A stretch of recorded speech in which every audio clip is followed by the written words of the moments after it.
All right, so Ralph, I don't know why I'm here. this is the start of our podcast. This is the Pound and Slash podcast. Welcome everybody. Blow Now, up. before we get too far into this, Mm-hmm. we do want to let everybody know that's listening or watching. The idea, first off, is to get this podcast up on YouTube, Spotify, iTunes, and whatever else Anchor decides to throw it on. We're at the mercy of Anchor at this point. Right. Um, I would also like to warn people that at some point there will be a warning at the beginning of this. As soon as I find a recording program that doesn't splash their big ass watermark on it. It But sounds professional, by the way. fair, yeah, it sounds good. It really does. Fair warning. It is. There's going to be spoilers. There's going to be foul language. This podcast is going to be a lot of Ralph expressing his opinions and me telling him they're stupid. It's like that's No. stupid. No, it's not going to be that bad. So, starting off, this is our first episode. Right. So I wanted to kind of give a reason behind why I'm doing it, let you give a reason behind why you're doing it. So I'm going to go ahead and start off. So Right. for a lot of people who know who I am, who don't know who I am, a lot of people might know who I am who watch this starting off. I'm a reactor on YouTube Right. with my girl Hellcat. We are hella depraved. Right. I actually started off though as depraved slasher, and I started off as a gaming person. I won't go into the detail on how I came up with that name, because that's another story all in and of itself. Right. But I eventually got to the point where I wanted to try reacting because when I started watching other reactors, which I didn't even know they were reactors. I was okay. So Eminem's Kamikaze album came out, Mm-hmm. and I was looking for reviews because I knew the last album that had come out. A lot of people were like, "Oh, we don't like this album's garbage." So I wanted to see what people thought. So Eminem's Kamikaze came out. I listened to it, caught a lot of really cool bars that I really enjoyed. Right. And then started watching. I stumbled across my first reaction channel, which was the Law Twins, and they had missed a specific bar in a specific song I was looking for to see if they'd caught it. And I was like, I can't believe nobody caught this bar. And I don't remember the name of the song, but the bar was it was when he was going in on R. Kelly. Right. Not R. Kelly. He was going in on Machine Gun Kelly. Right. Because that's what made him go to alternate. And he rap. said, and there was a point where he said, "You already know who you are, Kelly." Mm-hmm. And I had caught the way he emphasized the R. He was comparing Machine Gun Kelly to R. Kelly because R. Kelly was at the time had just gotten big news about messing with younger people. Right. And Machine Gun Kelly was hollering at his daughter when she was underage. Right. And even Machine Gun Kelly even tried to go to diss track. I'm like, it was cool, but then Eminem said, "Okay, but a stronger punch." But yeah. But yeah, so they didn't catch that bar. And then I watched 7 other reaction videos. Nobody caught that bar. Right. So finally I was like, you know what? I'm going to do this reaction thing. Mhm. Because if I'm catching the stuff and nobody else is, Mhm. I feel like there is a lane for me to do that. And it was a rough start, don't get me wrong. So I had switched from gaming to doing both gaming and reactions. I'd done a couple of reactions. As a matter of fact, I think my very first reaction ever was Logic featuring Eminem. And that day it was Logic and Eminem. Mm-hmm. And then there was another song that Joyner Lucas had put out called Devil's Work. So I did both of those back to back. And he just got. And Right. I was very awkward at first. Everyone is. You're going to be awkward for a little bit. I'm until gonna you're try. used to this. I really gonna try not to be. I really am. So I started building my channel off that. Mm. Met her. We started doing it together. And that's where we are now. Now, I told that story to say this. So, one of the reasons I wanted to do... I've been wanting to do a podcast for a long time. My problem was I never knew what I wanted to focus it around. Mm-hmm. I've always wanted to do a horror movie podcast, video game podcast, Marvel podcast. I wanted to do a board game podcast. Right. But the problem is you really can't do a podcast based on a bunch of things because you're only going to get a very small percentage of listeners that are actually going to listen through it. Right. So at that point, I decided, all right, so I narrowed it down to, because I didn't want to do a hip-hop podcast or anything like that because I was already focusing on the reaction scene. And I make Right. a lot of my points and a lot of my ideas in my reaction video, well, in our reaction videos. I'm still getting used to that in our reaction videos. So I didn't want to do a podcast on that. And I also have a lot of friends that do podcasts on that. Right. Kryptonato have the Papadoo podcast. Right. Dwayne and Gatsby have the Dwayne's World podcast. So I wanted to step away from the music scene and do something a little different. So I kind of narrowed it down to I was either really wanting to do a horror movie podcast or a Marvel media By the way, podcast. both of them sound cool. Right. They both sound cool. So at that point, I was like, all right. I started getting in touch with friends. And this was before you started working where we work. Right. I started getting in touch with friends, and I had friends that were interested, but nobody wanted to do it. Like, I would not do it, but like, nobody wanted to commit to it. Right. There, a bunch of people would be like, yeah, I wouldn't mind doing it every once in a while. Right. And I'm wanting to do like a weekly thing. Right. You want to like come back weekly, either Saturday or Sunday, and right. Right. Because the one thing that's always going to make these things successful is consistency. Right. And one of the things I noticed, so like you started working, and you and I get along very well. I try. I mean, we goof off. I make fun of him. Not maliciously, y'all. No, it's all good. It's all it's all good. But like one of the things him and I always go to in conversation was Marvel. Yeah. I mean, people were like literally, even like people that are around that sit with us, like they would literally like, they'd be just like quiet and like we literally would have a conversation about Marvel. They were just like, okay, you want to chime in? Like, nope. All right, let's just keep doing it. Right. So that's when the idea came up. I was like, all right, so we'll go ahead and run with this. We'll do the Marvel podcast thing. I asked him if he wanted to do it. He was like, sure. Here we are. And we had a specific date set, so we decided we were going to do this about midway through WandaVision season. Right. Which kind of sucks because like I'd called so many things right, and that was another thing too. And I called one thing right too. So we would have conversations based on our predictions on what we thought was going to happen, and I had a few things wrong, but for the most part, I had the overall plot right. Right. No, like that's perfect. Wanda, being the one to create the universe that they were stuck in. Took all the people in Westview. Yep, took them all. Yep. Right. And I wasn't seeing anybody else really saying stuff about that online. Right. Like, a lot of people were trying to play big into, like, oh, no, Agatha's controlling everybody. And Agatha wasn't really controlling anyone. No, she really... no, I do get that. She was not. She really was not. And a lot of people were like, Mephisto's in charge. And again, like, is there a nightmare? And then I'm like, right. Hold on. And don't get me wrong, I'm not saying those people aren't coming. Right, because they will be coming eventually. But I didn't feel like this was the place for them to show up, because villains like that are going to be movie villains. Right. And people got a little mad about that, because they were like, where's this? I'm like, so when the series ended, I was actually pretty pleased with it, and there were so many people that were mad. They're like, oh my god, this didn't happen, that didn't happen. And I was like, guys, it's Marvel, it's going to take time. Like, let the stories evolve. Right.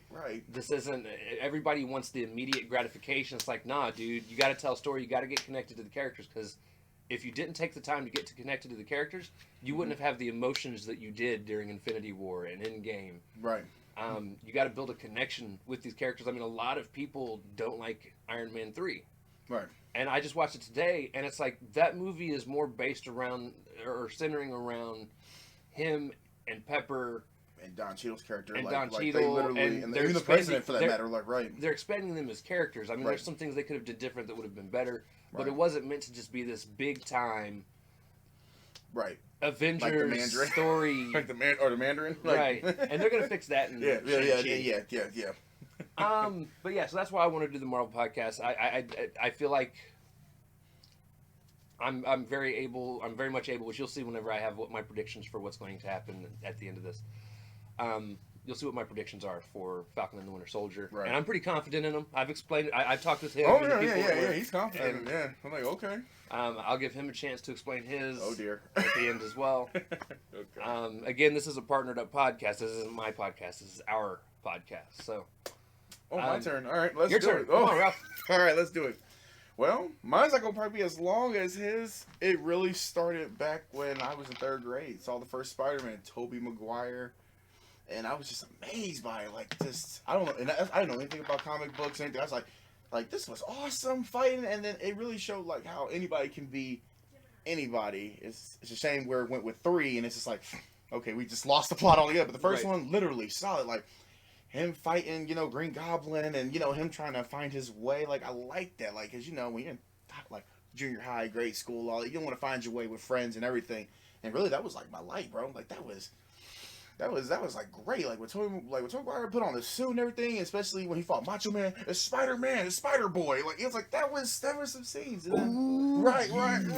And he's like He's like then it's like Spider Boy. He's like it's man. I'm like no, like that's nah, you're a child, man. Right, you're a child. And then like the whole scene, like he gave him the money, and he's like, you told me like it was like what, like $600 or $1,000 or something. And he's like, he gave him like what, 200, and then he got robbed, and because of that whole situation, caused the death of Uncle Ben. Like I really felt like I still remember them scenes to this day. Like oh, you should have did better. That he just let him go. He said, why didn't you protect me? Da da da da. But that's literally where I started. Then flash forward to 2008, like with Iron Man. Like I don't know why I was so mesmerized by that. Like that was so. Maybe I'm just a comic book person in general. Like I was just mesmerized by Iron Man. Like how everything literally looked good. Like from the design, even though I know it was all CGI time and time, I was like, this is good. How the heck are they doing this? Like, bro, right. I'm like, bro, the CGI. I'm like, what is that? That's a thing. And then like I'm like, yo, then ever since 2008, like I'm 20 years old. Like, so 18, I just made my way literally watching all of it. Like Black Widow, I'm going theaters. I nope, I'm going in there. Just everybody just get away from me. But yeah, like that's literally how I got involved with like comic books and everything. Like I literally just started reading it. Like since I know I can't have books, I just say, well, let's go on Comic Books Explain and see what they're talking about. So right. that's literally really like how I got involved. So yeah. All right, and again, since this is our first podcast, I want to explain to the people that are listening kind of the structure we're going to go with. Right. Every podcast is going to be kind of structured the same, right? We're going to go through news, and we're going to cover the entire previous week's worth of news. Everything we deem newsworthy. Right. I'm not going to say. Okay, we can't say something that's 3 right, weeks ago. We're not trying. Well, we're not trying to share right. people's what they believe is going to happen, or leaks, because leaks aren't always 100% accurate. We might bring up a leak and be like, hey, this they said this could be what's happening. This could, but for the most part, we're going to stick to actual news stuff that is matter, and then we'll go into our main topic. And for these first 6 weeks, the main topic is we're going to cover each episode of Falcon and the Winter Soldier, talk about what we like, what we don't like about them. And then eventually, once there's some clear space where we can cover other things and go back and cover some stuff in the past, we have this nifty basket here full of papers. And these are all the different Marvel properties that we'll be able to cover. And we're only covering like movies, TV shows, things like that. We're not covering like, comics, games. Right. And that's going to be fun, by the way. And yeah, now when we get to like seasons of shows, old shows that are here, right, we are not going to cover one episode per thing. When it comes to that as far as the old seasons go, we'll cover anywhere between like 5 to 10 episodes. 5 to 10 episodes. So that we're not stuck on one show for like a year and a half. That'd be kind of interesting to talk about that for a year and a half. Like, okay, let's just keep it going. So, and again, today's episode is going to focus on Season 1, Episode 1 of Falcon and the Winter Soldier, which is called The New World Order. New World Order, yep. But first, the news. Oh. Eventually, I'll have cool little, sound effects. Right, like all right. So, last week in Marvel News, first off, one of the first things I read this week, Kingsley Ben-Adir, who is known for One Night in Miami, is to star in a possible main villain role in Marvel Secret Invasion. He might be a Skrull. Well, if he's going to be the main villain... Well, no. Because they're saying... Now, they're not saying exactly if he is going to be a villain, if he is going to be a hero. Right. But they're saying that a lot of people are... This is where speculation does come in. A lot of people are saying he's probably going to be the main villain. If he is, it'll be Super Skrull. Super Skrull. Okay. And for those of you that don't know what Secret Invasion is one of the Disney Plus series that they're working on. Along with like a million other Disney Plus series that they're working on. That one's going to be... I think it's next year. Right. And it's supposed to have... the guy that played Talos is coming back to reprise his role as Talos. And Monica Rambeau, is she gonna be in? No, yeah. They haven't confirmed it. Oh, okay. But that was our speculation at the end of WandaVision. Okay. But we also do know that Nick Fury is going to be Samuel Jackson. So because he's up there in the sky. So, yep. Right. So my only problem with that though is I don't know who this dude is. I've never heard of that show. I mean, I think that's I saw a trailer for that one night. What was it in Miami? That's about Malcolm X. Right. And I think he plays Malcolm X. Yeah, I think he does. But that's again, that's all I got. I've never seen it. I've not seen anything dude's been in that I know. Yeah, I don't know who that person is. I was about to ask you, like, who is this person? But as I'll always say, I 100% trust Marvel's casting choices because for me, I don't think they've had a bad one. I know a lot of people would disagree. If somebody down the line would be like, "Oh, the dude that played Iron Fist." Right. The guy that played Iron Fist. Which I liked Iron Fist. Hey, that's my guilty pleasure, bro. I like that. That was my guilty pleasure, man. Hey. So Chris Hemsworth, in an interview somewhere, had praised Chris Pratt on his part in the role for Thor: Love and Thunder. Went on to say, "This guy's wildly impressive." This is a quote, by the way. "The guy is wildly impressive with the spontaneity and the humor and things he comes up with. It's both funny, inspiring, and intimidating," which I don't know why I used the word both there, because that was three things. Right. But, it's both funny, inspiring, and intimidating. And he says this was also quoted after the Guardians portion of the movie had wrapped up, which is actually hinting that it's going to be a very small part in the movie because they're not even close to being done. Right, because you told me like he was going. I mean, I should have known he was going to be in this movie. The movie does release February 11th. Right. So. But it's going to probably be that small. What that tells us is he's probably going to start off the movie with the Guardians. Right. And the Guardians will probably be involved for like the first 10, 15, maybe 20 minutes. And then they're going to part their ways. Thor's going to go on to do his thing with Jane and whatever they got going on. Right. Valkyrie and then the Guardians are going to go do whatever it is that they've got going on over here. They still got to go find. They got to go find Gamora. They still got to go find her because she went AWOL. Right. That's funny. Now, this was something I thought that was cool, right? So for those of you that don't know, Marvel's Endgame had taken the record. Oh, yeah. Against record. Avatar, yeah. From Avatar. They took it right. And then Avatar re-released the movie in China. How is that and took possible? The record back.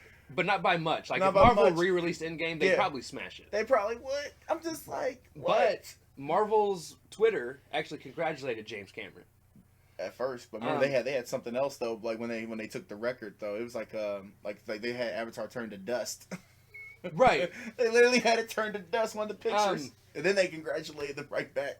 That's funny. So Marvel congratulated James Cameron's Avatar for retaking top box office spot back from Avengers Endgame. That's all time, right? By tweeting, "Congrats, we love you 3000," which I thought was amazing. Oh, that was good. And I feel like "We love you 3000" has almost become a staple in our society. Right. Like it had such a huge impact. Yep. Like it's probably one of the 5th or 6th time I cried during that movie. Oh yeah. Well, I mean, I feel a little teary eyed. I try to look like nope, that's gravity, bro. That's not me tearing. No. I 100% will admit I cried like a bitch. Even though I was pissed off when Spider-Man died, but that's the point. and something else I also thought that was cool. The Russo brothers' Twitter account also congratulated them, and the Russos were the directors of Endgame. Yeah, they've actually directed quite a few of the Marvel movies, but they were the directors of Endgame, and they actually tweeted saying, "Passing the gauntlet back to you." Which was a cool little nod to Endgame being the previous owner. Right. I mean, they were there for about what, like a week, weren't they? Weren't they like the top for a week, right? Who? Endgame. Like they were there for a long time, dude. Okay. And then Avatar. Okay, I thought they were up there. Okay, I thought they just got to number 1. Okay. No, they've been there for a while. And then Avatar re-released in Japan or in China. That's funny. Now this is a little bit of a more dark news. Simu Liu, I think that's how you pronounce his name. It was the actor that's playing Shang-Chi in the upcoming movie, Shang-Chi and the Legend of the Ten Rings. Yep. Wrote an article on Variety speaking about anti-Asian racism, saying that anti-Asian racism is very real and will not be solved with an opulent rom-com or a Marvel superhero. Right. But with you, the bystanders, acknowledging the validity of our pain. Which this is something I have noticed. There's actually been studies that have been going on that ever since the pandemic has hit, there has actually been a spike in violence and anti-Asian hate. Yeah. And it's honestly extremely sad to see. Like even with the Well, Yeah. without going too far ahead, Yeah. like more recent things that happened. Yeah, in recent, Atlanta. recent things happen. Recent things happen. Yeah. And it's a sad thing to see happen in our society. Like we're still stuck in this mode where we as a country just feel like we have to hate somebody, Right. hate on somebody, whether we're hating, and it's any minority, Right. Anything, Like, any group. and right. I don't get it. I don't get why people have so much hate towards And they're cool people. other people. Right? Everyone's people. cool. I don't get it. I don't get it, bro. Like, that's why we're here. Right.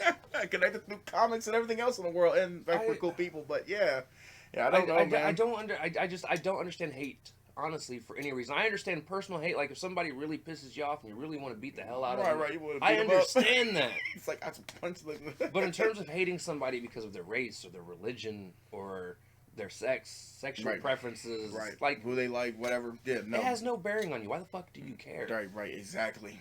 I don't get it. Yeah, that's a bad one. Yeah, and like I said, with all the recent stuff going on, I'm just like, what is happening? Right. Like, this is why I think comic books should really bring everybody together, because that's the one thing. You like this? I like this too. Let's just read multiple amounts of this. But yeah, that is a dark one, man. Not for real. That's crazy, man. I don't know. I feel like we're in an action news program. I know. On to other news. Action news. And let's go right to the news. Kevin Feige said in an interview, Mhm. he's the director of the MCU. Of everybody. For those of you that don't know, the Hydra and Shield And Shield. could return to the MCU, and that they use the comics as inspiration for their storytelling. I mean, yeah, they can. No, for real. Like, yeah, definitely. If they do, Mhm. I hope it's not for a while. You Because I still had that feeling like we just got rid of them. Mm-hmm. Somewhat. Right. Quote. And I don't want it to have that effect where it feels like they're always both just naggingly there. Like a fly. Right. Like, I gotta kill the fly. Why is this fly Like just keep there's coming back? there's so many other stories that they could run with, whether it's, the next big bad being whoever they choose for it to be. Right. A lot of people are saying it's the dude from Thor. Is it Thor? I don't remember what his name is. Okay. Maybe it's not Thor. It's Reed Richards' son that eventually goes back in time, and Right. Okay. I don't know. It Right. makes some weird No, shit. it's cool. You would know his name if I said his name. You'd be like, yeah, because you're the one that actually told me the story. So the fact that you don't know it is what's cracking me up. Thanks for backing me up there, Ralph. Like, that's good, guys. I tried, man. But I mean, there's just so many other big time stories they could run with. Galactus, Apocalypse, now that Right. they own Fox. Right. And do Apocalypse right this time. And Right. Galactus right this time. Like, that's perfect. But yeah, I mean, there's just so much more to play off of than just constantly having Hydra And Shield. and Shield there. Like, honestly, bring AIM in. I know they tried with Iron Man 3. Right. And then they stopped. But then it was like gone. Yeah. And I'm like, no, AIM was a much bigger force than just what Killian had. Like, Right. It was like, yeah, always. Like, they expanded way out there, man. Like, really. Mm-hmm. Zack Snyder, and for those of you that don't know this, you should. He's the original director of actually several movies. He always seems to get replaced by Joss Whedon. Actually, I think it was only 2 movies at that. Right, just 2. I was like, wait, that was a lot. That No, what was it was that? only 2. But so Zack Snyder was the original director, the starting director of Justice League. Right. Did you finish the movie, by the way? No, Okay. dude, it's 4 fucking hours. I'm like, When have I had time, Ralph? I'm almost done. I'm almost done. You got time. Like, The hour and a half I watched was at work, yeah, he was at work. and then I got busy setting all this up. He's like, you know what? That 1 hour is good enough for me. Yeah. But yeah, so Zack Snyder praised the MCU while explaining his approach to DC and Justice League, saying that Marvel has the action comedy with heart down, and people would be stupid to try and recreate that. DC has mythology at an epic level. Now here's my thing. Right. I will agree to disagree. Right. Because what? I do fully believe Marvel has the action comedy with heart thing down. That is their foray. That's what they've been doing. Doing since Iron Man 1. But actually. I don't know if I could say DC is mythology at an epic level. Yeah, I was like, wait a minute, what? Because it kind of confused me honestly, when he said that. Right? both Marvel and DC use mythology. Right, they use mythology. Yeah. why? So I didn't understand Except they fight them saying gods too that much. that's what DC is. Well, they Right. call it. They say it's like Gods Among Us, Right. and things like that. But I mean, that's all superheroes. Right, that's all superheroes. Like eventually you'll be fighting bigger, badder Right. people. Like like Black Widow even said, aliens and monsters were prepared for this. I'm like, yes, because you're going to be fighting bigger and badder people. So I was like kind of confused when he said that. I mean, I get it though, but Right. But yeah, but Zack Snyder was actually praising the MCU. he also said that he didn't want to. Some people asked him, they said, Yeah, he didn't want to imitate it. Yeah, he didn't want to imitate the formula, and I'm like, but you'll make money though. No, because that's what he's saying. You got to be different. Okay, if they'd I have understand, you imitated gotta the be formula, it wouldn't. People would have just been like, "Oh, now they're just jocking off at Marvel." But I would like seeing solo movies. No. That's not what I'm saying, right? Okay. What he was saying was he didn't want to imitate the action comedy with heart. That's what the article was saying. Okay, so he still want to keep it He dark would've- and okay. He wanted to keep it dark and brooding and have a darker storyline and still do the individual movies, tying them together. Okay. He just didn't want it to be all full of jokes and lighthearted, like it's lightheartedness. like this is dark, but like they put a little light on that on the MCU. Like, come on, man. No, I got you. Okay, I understand now. Okay.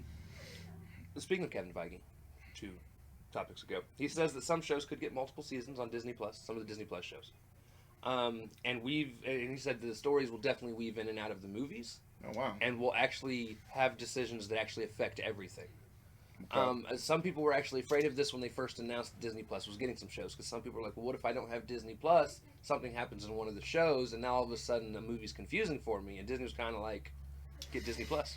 No, for real. No, That's your answer. And Like, I would agree with him. Just get Disney Plus, guys. it's like what, $6.99? Or is it- That was the Hulu plan. No, I've got the plan. I don't know what the actual base price of Disney Plus I think it is. is $6.99 because But I got the Disney Plus. Itself. I've got the plan that's Disney Plus, Hulu, and ESPN Plus. Right. And it's actually raising up to $13.99 a month. No, that is $13.99. Okay, I'm about to say, like, really, it is kind of cheap in Right. a way. Yeah, it is kind of cheap. Like, you're like, Disney Plus is the one out of all of them. Now, I get HBO Max for free. right.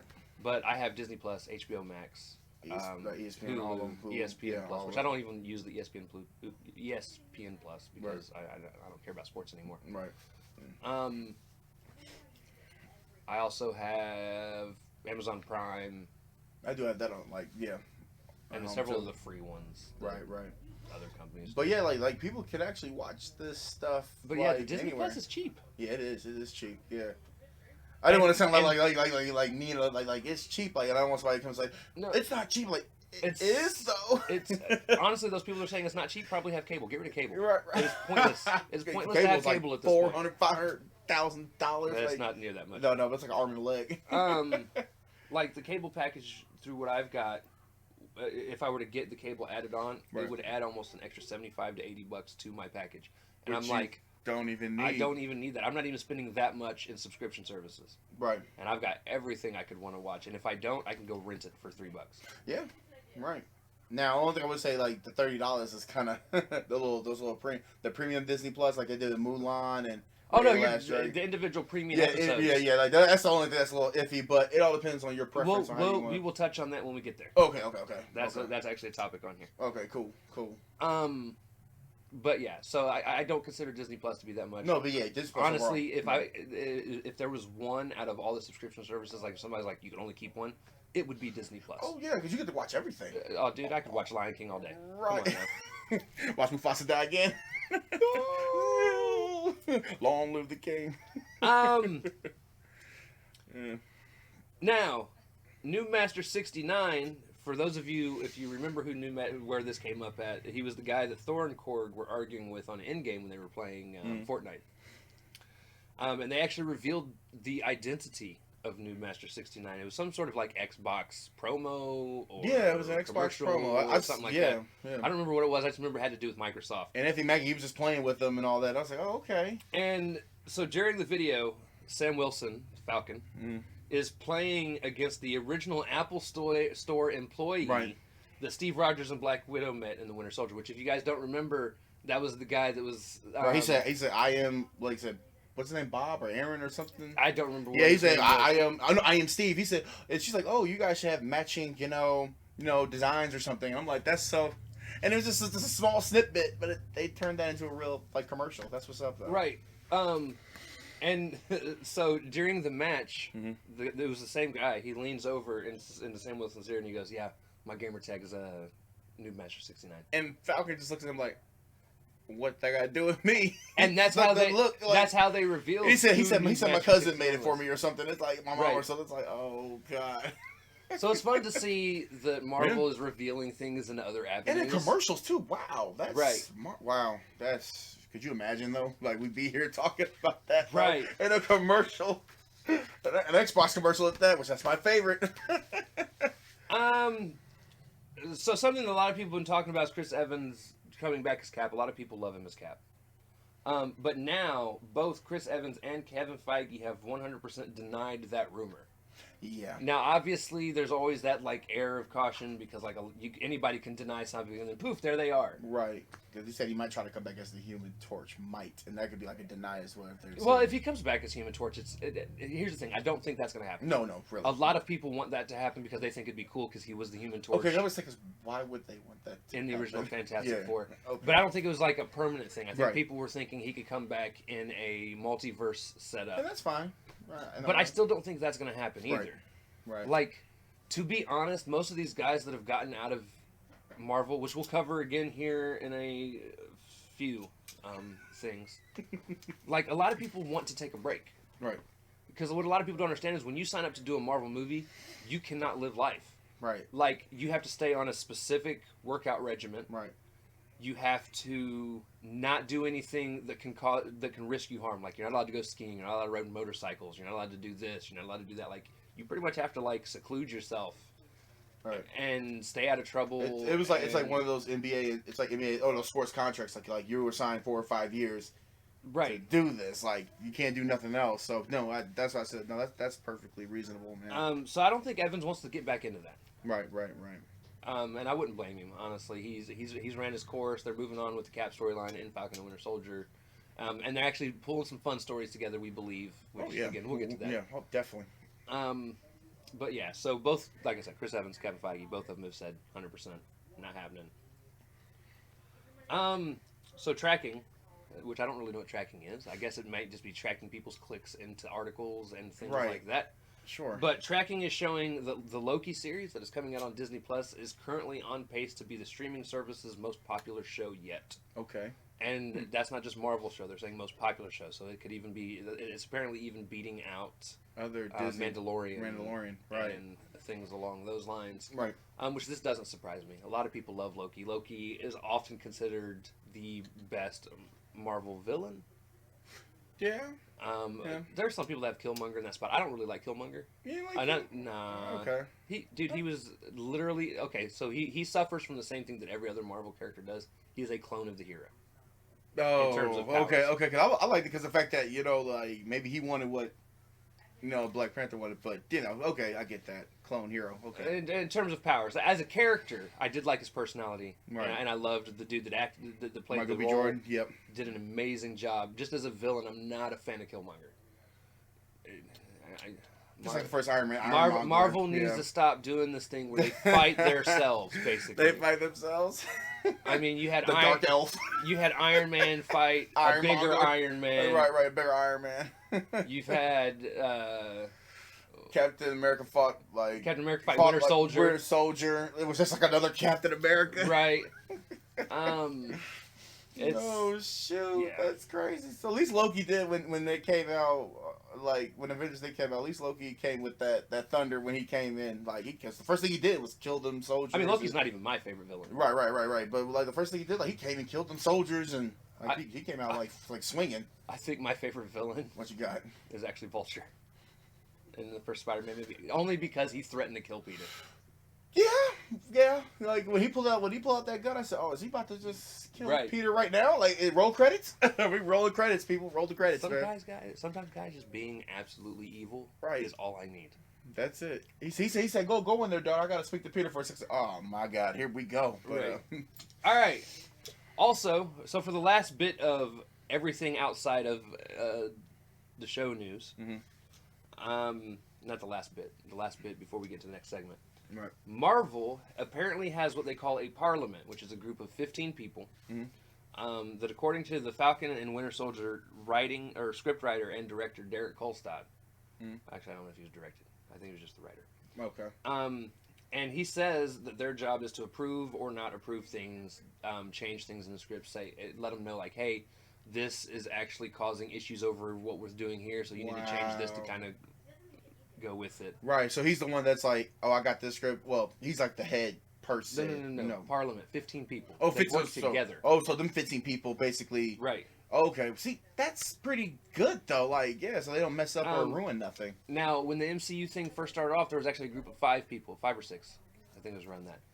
All of them are gone now because nobody knew what the fuck they were doing. Which a lot of people don't know this. Right. Because we look at Marvel as a whole, and we're like, they've done such an amazing job with everything they've done leading up to where they're at. But a lot of people don't realize if you go through and you watch like Iron Man 2, the guy that directed it, which is also the same guy that plays Happy Hogan in Marvel. Right. He actually had a lot of moments where he had his hands tied. Like, he wanted to do other things with Iron Man 2, and they kept saying, like, no, you have to include this because, like, for instance, he didn't want the whole segment with S.H.I.E.L.D. being involved. Yeah, in the first start. Oh, first 2, the second one also. Yeah. Because he was trying to tell his own story. Right.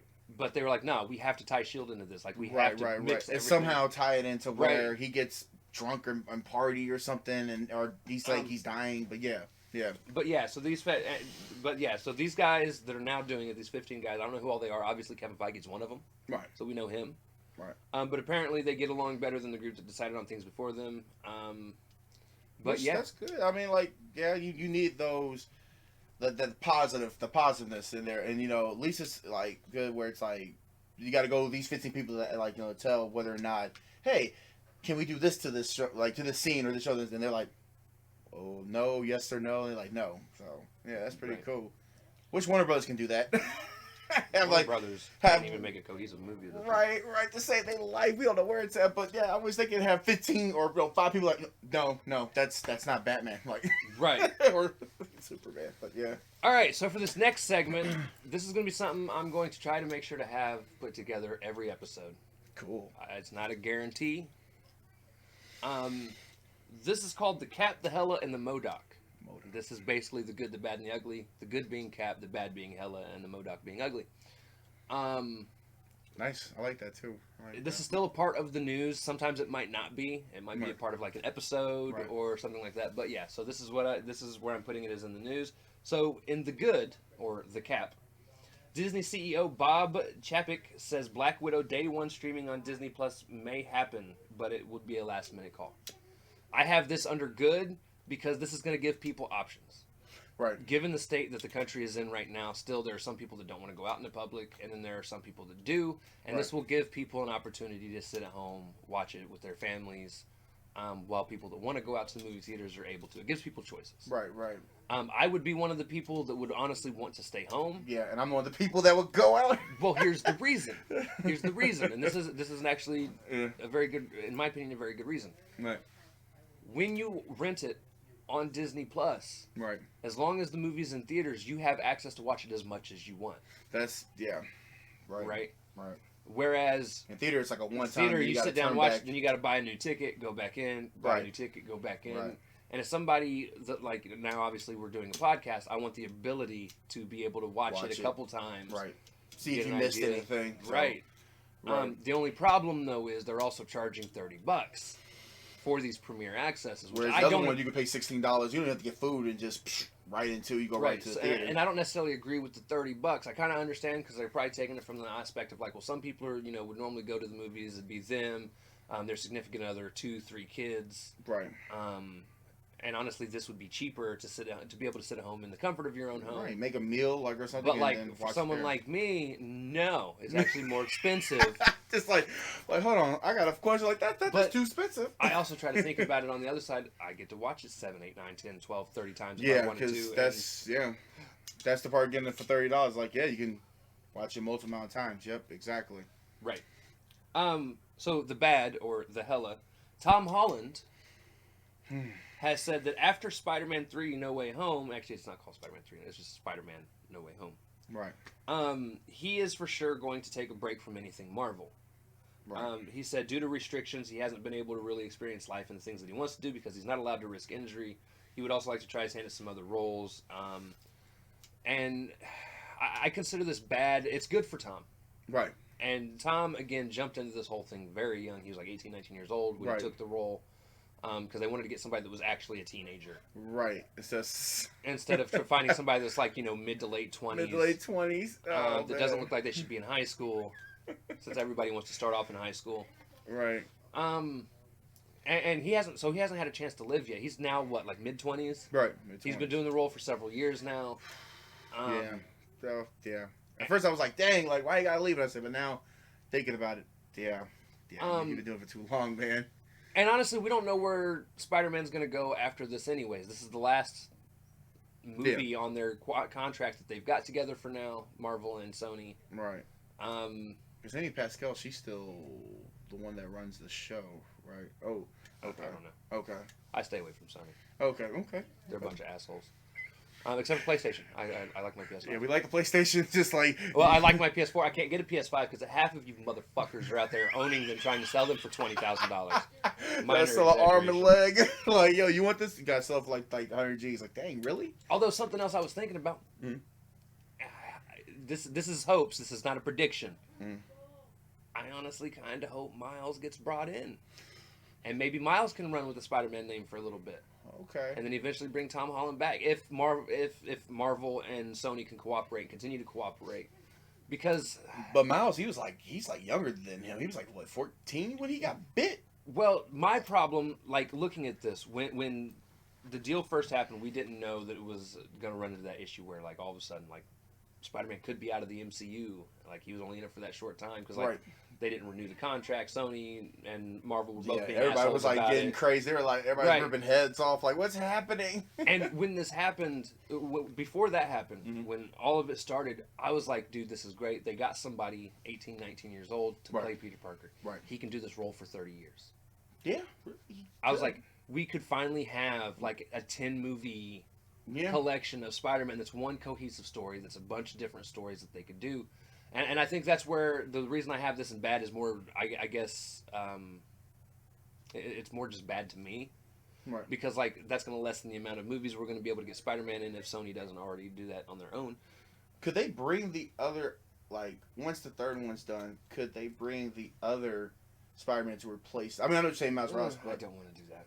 You don't want them to just replace him for the time being until he comes... You know, okay. No. Because I was thinking, like, maybe, like, why don't they just have Garfield or Maguire just replace him for the time being? Aside from the fact that they may be in the new one. Right. So you just want them to go back into their I want them to go back into nothing.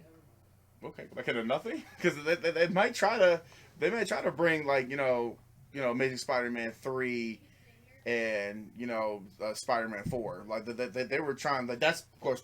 way away, but then but you want them to just go back to their... No, Sony sucks at what they do. Honestly, Sony needs to have no hand in Spider-Man at all. Yeah. In terms of movies. I don't know why. I mean, I guess because, like I said, Spider-Man 1, and they like, oh, we can just keep it going. Now here, there's a reason I say that. I actually like their Spider-Man movies. Yeah. I like their Spider-Man movies. One of the reasons I still, which I eventually am going to have to, one of the reasons I still have not seen Venom is because Spider-Man's not in it. Like, to me, you cannot have Venom without Spider-Man. Right, you need the poster child because it got to him first. Right. And he was balanced between, should we kill or not kill this person? Like, he was really balanced and struggled with that. Then it jumped on Eddie Brock that knew weaknesses and hiding that spider sense and all that. Because, like, Peter didn't know where Venom was coming from. He's around me somewhere. Then he just came and got him. Like, yeah, so, but, yeah. But, yeah, so, I don't know. I want everybody back at home with Marvel. That's where everyone should be. Right. Well, that's why Fox gave up the that's why Fox got bought out. They got bought out. Shit up. They got bought out. They got bought out. Oh man, I'm sorry. Disney said yoink. You know what they said? Yoink. That's why they got the mouse and they got that meme where he got all the shits. What happened was Marvel was like, look, y'all made like garbage 7 shitty X-Men movies. For like what, 10 years? You've 10, made 20 like years? 3 shitty Fantastic Four. Oh my God. Force that. let us give you a bunch of fucking money, Right, and just give us this shit back. and we're just gonna take all your properties. Right, just take it back, bro. Because I don't understand. Although, again, to be fair, I actually really like the newer X-Men movies. Right, yeah. You said you like them. Yeah. But I have not seen New Mutants, so I cannot judge that one. Nope. But everything from First Class until Dark Phoenix, including Dark Phoenix, I actually really like everything that they did. And I would have loved to have seen where that could have gone. Yeah, they should have explored it more. But then again, the MCU is going to do probably even better. Right, with everything. But, yeah. And the MODOCK, which is the ugly, and this is the big one. This is the biggest. Honestly, to me, this is probably honestly the most fucked up news out of all this. Okay, the first one was definitely the anti-Asian hate.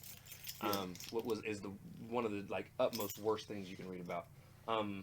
But in terms of them and their movies specifically, so the Eternals, which is coming out in a few months. I think they were November. Were they the November movie or were they the July movie? I think they were the July movie. I don't remember. Right. It's coming up. Yeah, it is coming up soon though. The Eternals could end up banned in China. Which that's crazy. That is wow. Which is Disney's biggest market. Right, that's their money for the MCU. That's where they make the most money. That's where they make the billions. And now let me explain to you guys why. So Chloe Zhao, who is the writer and director of the Eternals, was born in Beijing. Right. She is Chinese. And at one point had some very not nice things to say publicly about the government there. Right. So she is also the director of a little well-known movie you guys might have heard of called Nomadland. Nomadland. Which had the guy from Walking Dead in there. Right. Which, by the way, has also won a bunch of awards. A crap ton. Yes, it has. Wow. Including a Golden Globe for Best Picture. Too many awards, man. So that movie has been pulled from China because of the things Chloe has said in the past about the Chinese government. Now, so a lot of people are now believe or are now speculating that the Eternals could suffer the same fate. They might not go into cinemas because of Chloe. Now, here's the thing. I think Disney has a little more pull. Right. Then, yeah. So I think they would be able to convince the government to be like, hey... That's what I'm saying, like, convince them to, yeah. But... Like, please. But, here's something else that's got going against it. It has been confirmed that there is a gay superhero in the Eternals. Oh, yeah, yep, yes there is. And China is not going to be thrilled about that either. So it may get banned anyways. Darn. Which, again, is also a sad story. Yeah. I think... honestly, I think the world should be at a point where people are just accepting of what other people do with their lives. I mean, they're not saying you have to partake in it. Right. You don't have to watch the movie if you don't want to watch it. But dang, you said, hey, just pull it like China might legit pull the plug and like, oh man, that's crazy. Or they might cut some scenes out. Or they might cut some scenes out to where... I mean, that could be a thing, too. Yeah, they can show the movie, but then you'd be like, why is that jumpy? Because they don't want to show the gay part of the movie, so... But yeah. Possibly. Right. All right, and so now for the last bit of news. This news has run on for fucking ever. This is all the stuff relating to Falcon and Winter Soldier, which is our main topic for today. So during an interview, Sebastian Stan, who plays the Winter Soldier, or Bucky, said he was excited for the main character Oscar Isaac is going to play, which was almost kind of revealing, or more or less confirming that Oscar Isaac is playing, or Oscar Isaac is going to play Moon Knight in the Moon Knight series or movie. I don't know if it's a movie or series. Right. Dude, they released so much at the one press conference, dude. I don't know what's what anymore. I know a few of them. There's like a whole bundle. Movies. Some TV shows, some more movies. Like, God Lord, man. Right. But yeah, so Oscar Isaac is apparently been leaked out now by Sebastian Stan. God love Sebastian Stan. God love everybody who just leaks stuff out, man. From Peter Parker to all of them, man. We need more Tom Hollands and Mark Ruffalo's. Right. And Benedict Cumberbatch too, because he released some seats. He be doing some stuff too. Like just people just release everything. And in the same interview, they'd actually asked Anthony Mackie what he was most excited for, and he said that She-Hulk sounds interesting, but he was personally more excited for the Blade series and would actually like to at least show up and have like at least one line somewhere. Yeah, like a crossover or something. Which that's cool. I don't know how it would work. How would that? I'm excited for Blade. Yeah, I am excited for Blade, but how would that work for Falcon? Like, I mean, I guess really. I don't know, but I don't think about that too much. Right. I think more of I don't know how I'm going to feel about the new Blade series because again, I grew up to Wesley Snipes. Yeah, Wesley Snipes. Yeah, same here. Yeah. And the first 2.5 Blade movies were fantastic. Yeah, no, the first and one. Somewhere along Blade Trinity, something went wrong, and that movie went very wrong very quickly. It was Ryan Reynolds. I'm just kidding. No. Ryan Reynolds was good in that movie. I don't even know if it was necessarily the acting. No. I just think it's the story. The story that makes sense. I'm Dracula. Like, oh, okay, that's cool. But yeah, and then something else that was announced. And then where was I? Oh, Falcon and Winter Soldier is apparently going to tie into 3+ other MCU properties. Right. Now, they didn't say if it was past properties. They didn't say if it was future properties. Right. They just know they will tie into 3 other MCU properties, which I think we've kind of nailed some of them ourselves. Right. One was like Endgame, right? Where. Civil War. Civil War. Among other things. Right. Civil War. And they're saying they will visit at least one previously owned Fox property. Now, at the time when I was reading this article, their thoughts were either it was going to be Latveria, which is Doom's home. Right. They thought, or Transia, which is where the Maximovs were born. Right. And then the last option was Genosha, which is like a mutant meeting place. Right, meeting place. Right. Okay. But it's actually not going to end up being any of those, I don't think, because during during credits, there's something that's revealed in the credits in terms of the actual credits themselves. Right. That have actually made a lot more people think it's somewhere else, which we'll get to that later. Right. But yeah, they are going to tie into 3 other places visiting a previously Fox-owned property. And, right. I'm excited. I was excited for that too. I honestly can't wait to see where they push it. Like I really do, because this looks good. Like this looks good. Yeah. Right. Yeah, it looks good, man. And then lastly, I actually had written down series apparently takes place 6 months after Endgame, which I was actually going to open up with that in the next thing anyway. So, guess what, guys? This is really good, actually. We're doing good. It is actually time for the main event. It's like we should have like a. Now, this is going to drive people crazy. If you are new to anything that I have done before, I'm very thorough. Me and Hellcat are known for pausing a lot during reactions, which a lot of people don't like, to break things down and talk about things. And we're going to do this the same, at least for this series, and maybe moving forward, depending on how much time I have for other things. We're going to break this first episode down scene by scene. Let's do it. Give our thought. Now, this is where the heavy spoilers are going to come in. We're going to talk about the scenes in detail, and what we liked about them, what we don't like about them, and then where we think everything is going to go. So again, spoiler warning, if that is not your thing. Like we should have like why the fuck are you here? We should have like a little flashing that says spoiler. Right. Okay. Now, pre-show, something that I noticed. What you got? Is the actual rating for Falcon and Winter Soldier is TV-14. Huh. Okay. If you remember, pretty much everything up to this point has been PG-13. Yeah. So the rating's a little bit higher. A little bit higher, yeah. And they're going to be dealing with social issues. They're going to be dealing with, I mean, they cuss a little bit more. Right. The violence is going to be a little bit They dropped higher like 3 shits in the episode. They dropped 3 of them. People have died. Yeah. Jesus. Like right off the bat, like people started dying quickly. Like, wow, we didn't even. Nobody we know. Right. Nobody. Yeah, we didn't care. It's like Hitchman number 2. But still. But yeah, like, so it's a higher TV rating. So I found that to be very different. Right. Honestly. Right. Because again, they've tried to keep everything PG-13 and under. Right. For all audiences, and now they're like trying for kids now. That's to kind of take that first step out. And I feel like this is going to be something we're going to see progress a little bit more because, again, they're going to be doing a rated R Deadpool movie. Yep, that is going to be rated R. Which probably will never be on Disney Plus. Unless they bring the Stars thing to America, which is not planned. Right. You should. Right. But the Disney Star, I think is what they called it. Yep, they should, but they probably won't. Well, they probably won't because, you know, we're not smart enough to be able to handle foul movies. Nope. They'd be like, turn it off. We're going to put a child label law in there or something. Like, nope, can't look at it.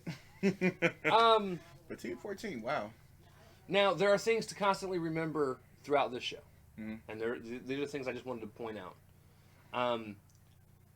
Before this show, Mhm. in Divinity War, beginning of Endgame, the blip happened. Yeah, everybody. Yep. And when this happened, all the countries opened their borders and started helping each other out. Right. Because, I mean, half the world's population's gone. Right. So everyone tried to work together to rebuild and bring. And you saw it in back. Endgame where Black Widow was talking to everybody too. Like, yeah. But then, when everyone came back, the world tried to go back to the way that it To be was. normal. So during that first transition, there's going to be a lot of people that were in power that are no longer in power. A lot of people that weren't in power are in power. Right. And then when things go back to normal, things change again. Right. So there's going to be a lot of unhappy groups. Right. Which this show does play on, even from the very first episode. Right. So I just wanted to remind everyone that is a big plot point. Right. Or a big background plot point for the driving of this show. Right. Was what happened to Endgame, like the events of Endgame and where we're at now. Yep. All right. So the first scene is Falcon packing up his shield, which we see Sam sitting there, and you know he's kind of got this look on his face, and they play the quote from Endgame, with this like when Cap gave Falcon the shield, and he's like, "How does it feel?"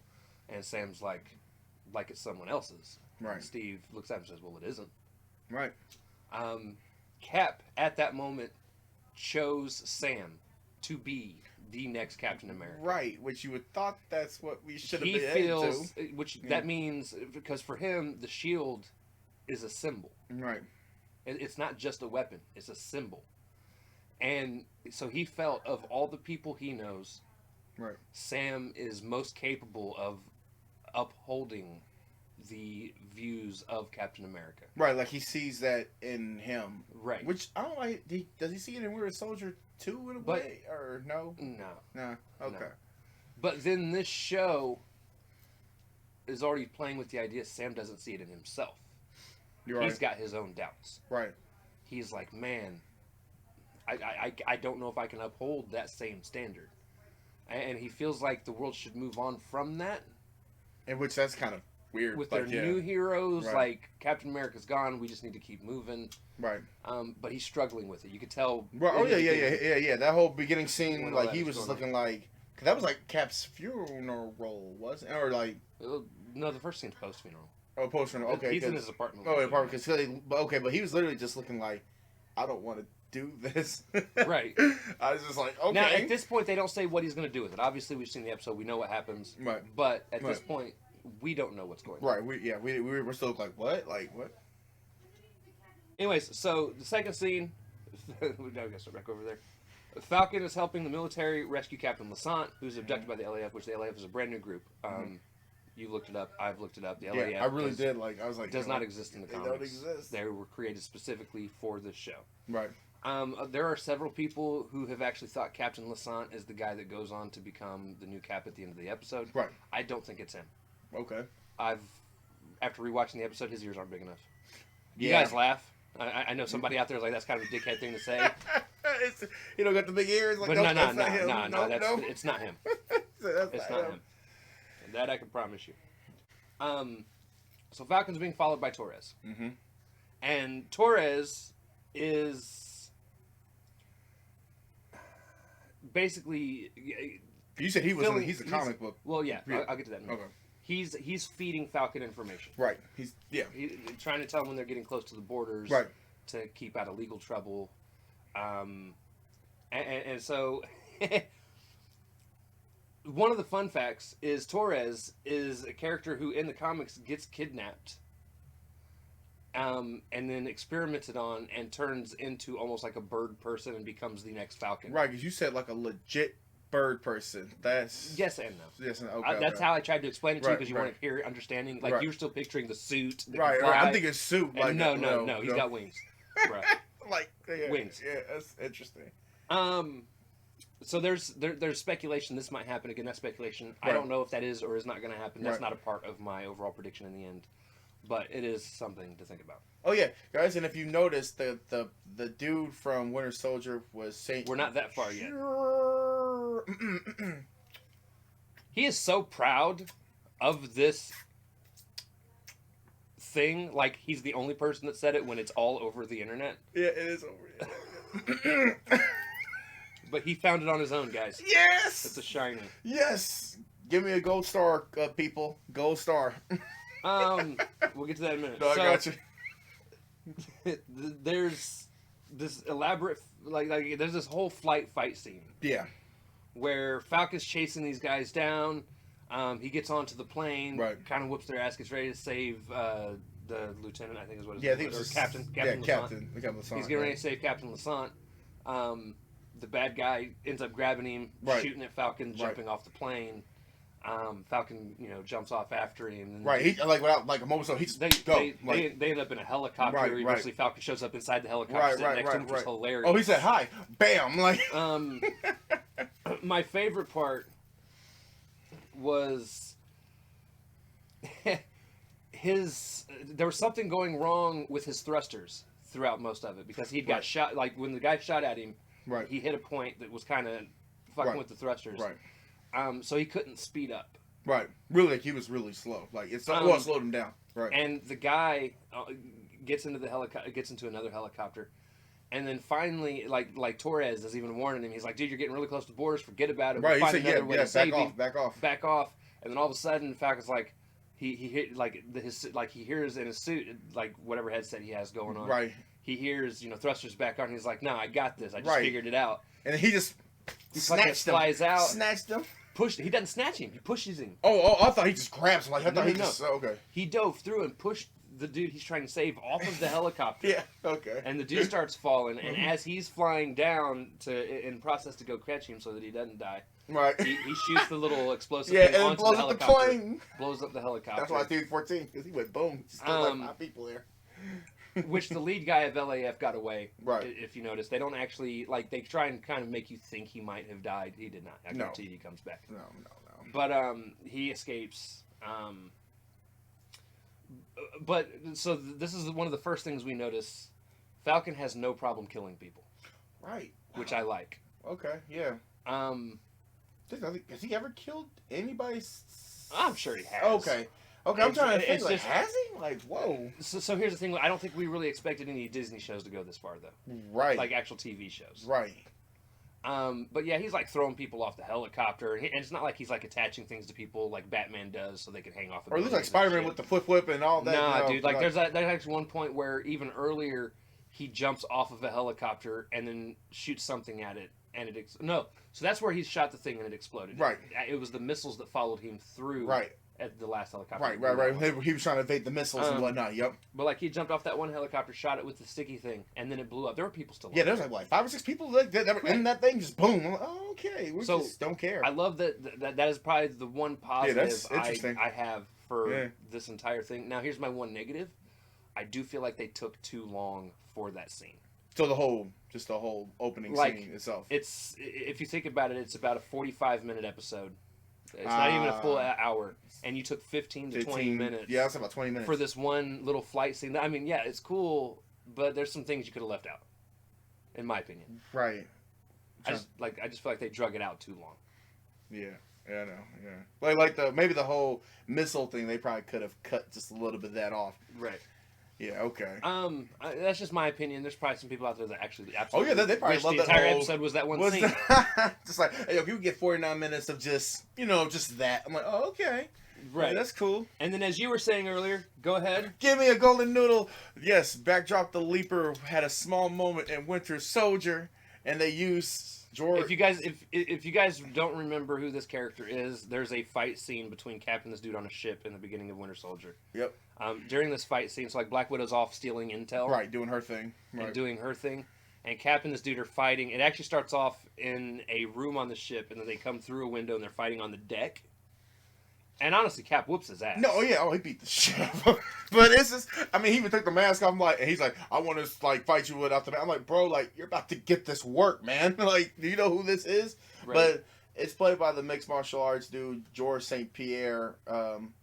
It's interesting though, because he said he was doing acting just to get his acting going, and he's kind of honored that he's literally getting a second chance to play, because just a snippet. But it's okay, that snippet got you a whole series, because he's in the series for for the time being. But yeah, Golden Noodle take it from me. Well, technically, he's dead. Oh yeah. Wink, wink, wink.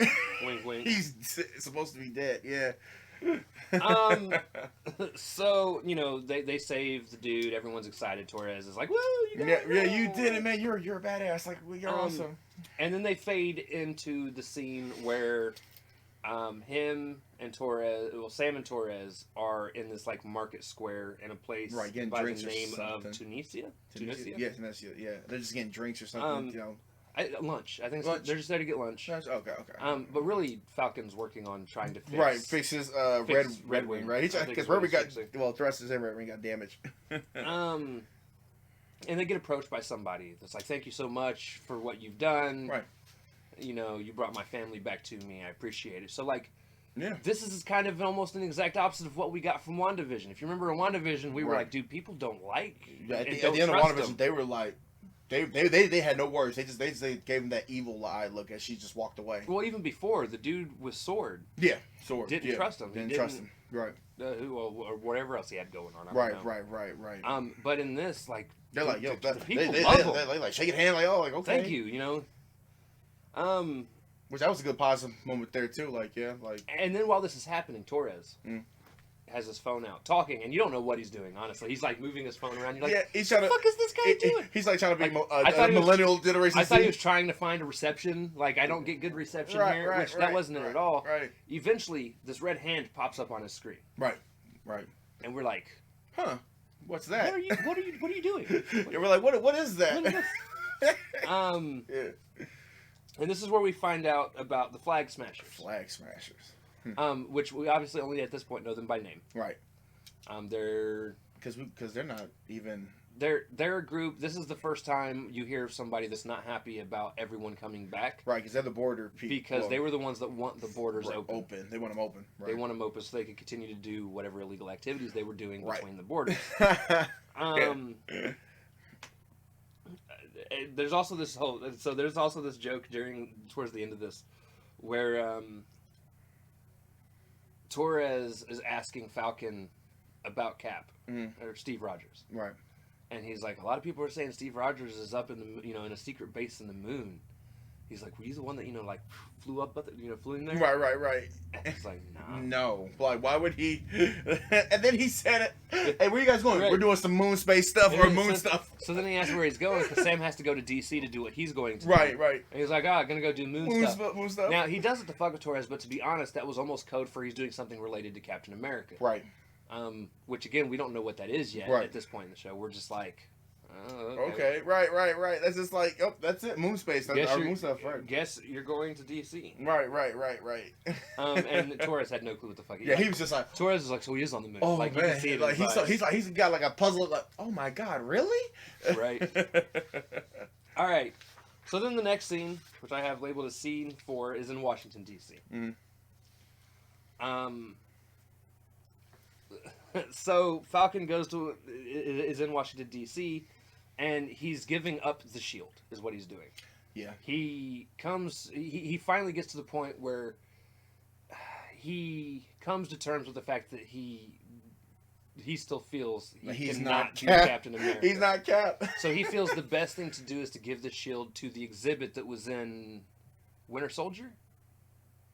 Remember when Cap was walking through? Yeah, I think that is because we do see him. Yeah, it's the same exhibit. They've changed. They've changed some things to update it with in-game and things like that. But so they go to this exhibit. Well, he goes to this exhibit to give the shield over. They put it in a plastic case. I thought he just gave it, but he gave it to the exhibit. I thought he gave it to like the government itself. No, he was giving it to. Well, he gave it to the general dude. I think he was a general.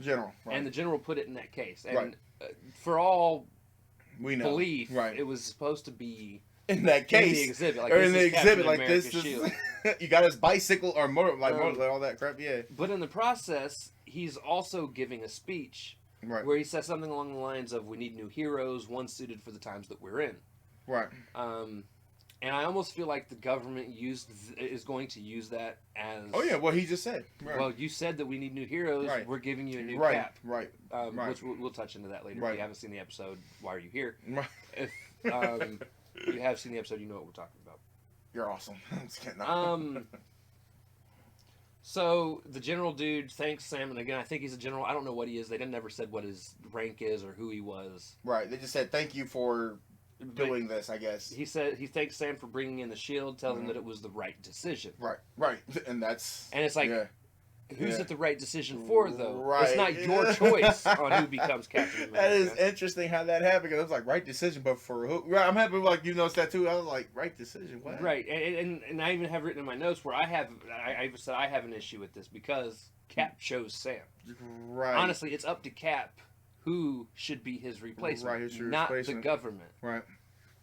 Like, yeah, don't get me wrong. The government was what gave him the super soldier serum. Right. He became a what person within the army. Right. But then he worked for S.H.I.E.L.D. The S.H.I.E.L.D. isn't government ran. Right. It's ran by S.H.I.E.L.D. Ran by S.H.I.E.L.D. Right. Their own people. They're their own organization. They're their own organization. They don't run by the government. Right, exactly. And then he didn't work for S.H.I.E.L.D. Right. And that, they left that. Right. So, and it's one of those things, too, where, like... And he was just cool with it, like, yeah, it's the right decision. Like, you cool with that, bro? Like, I guess so. Like, Cap chose Sam. Right. Not the dude that they end up giving the shield to in the end. Right. And the problem that I had with this, and I'm sure they made it to where you're supposed to feel like you have the same problem, is, again, to Cap, the shield was more than just being a hero. It was a symbol. Right. It was a sign of honor, integrity, love for respect, your country, respect, bravery. That you may even die for this country. And, right. And at the very least, he felt Sam had those qualities. Right. We don't know shit about this new guy in the MCU. Right. Yeah, that's... He's just another... His name's John Walker, but he's just another nobody. Right. He's just like another doofus. Right. So then, after that happens, Rhodes shows up during this whole scene.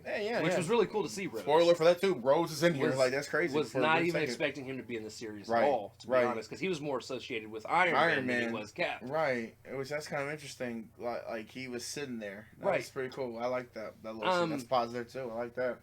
But then Rhodes and Sam start to walk off together after the ceremony is over. Doing their own little thing. And Rhodes ends up asking him, he's like, well, why didn't you take up the mantle? What made you decide not to do it? Right. And Sam said he didn't feel like it was his, it was Steve's.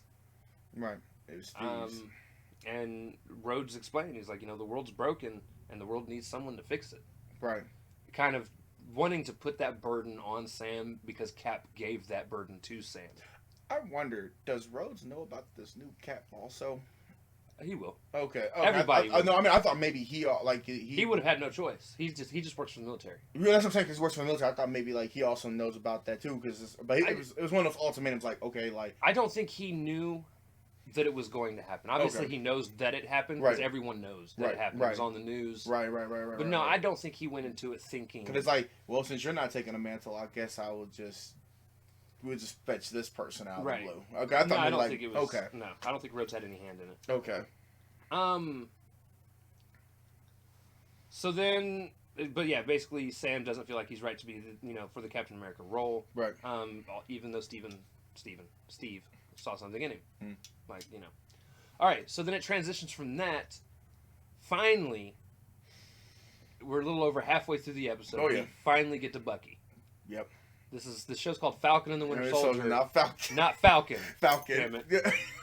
Even though I like Falcon more as a character. Right. Jesus. Because I was like, where the hell is this person at? Where have you been at my life?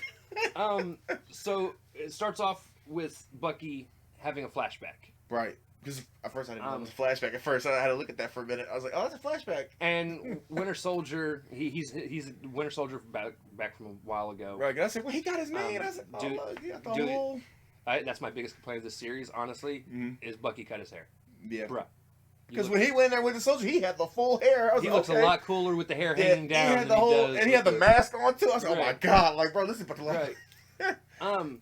But yeah, so he's having this dream. He goes in and kills this group of people, which I thought was really cool because he like busts through the wall. He did like an Iron Man thing and just grabbed him. He reached the wall, grabbed the dude, broke through, wrecked everyone. And then he kept saying Hail Hydra as he was doing it. Hail Hydra as he was doing it. I said, okay, wow. I said, Bucky, you went under again? And then after he kills everybody, there's one guy who's so nervous he can't get through the door. Right, Like, and he's literally he's just trying to put the put the key key in the lock.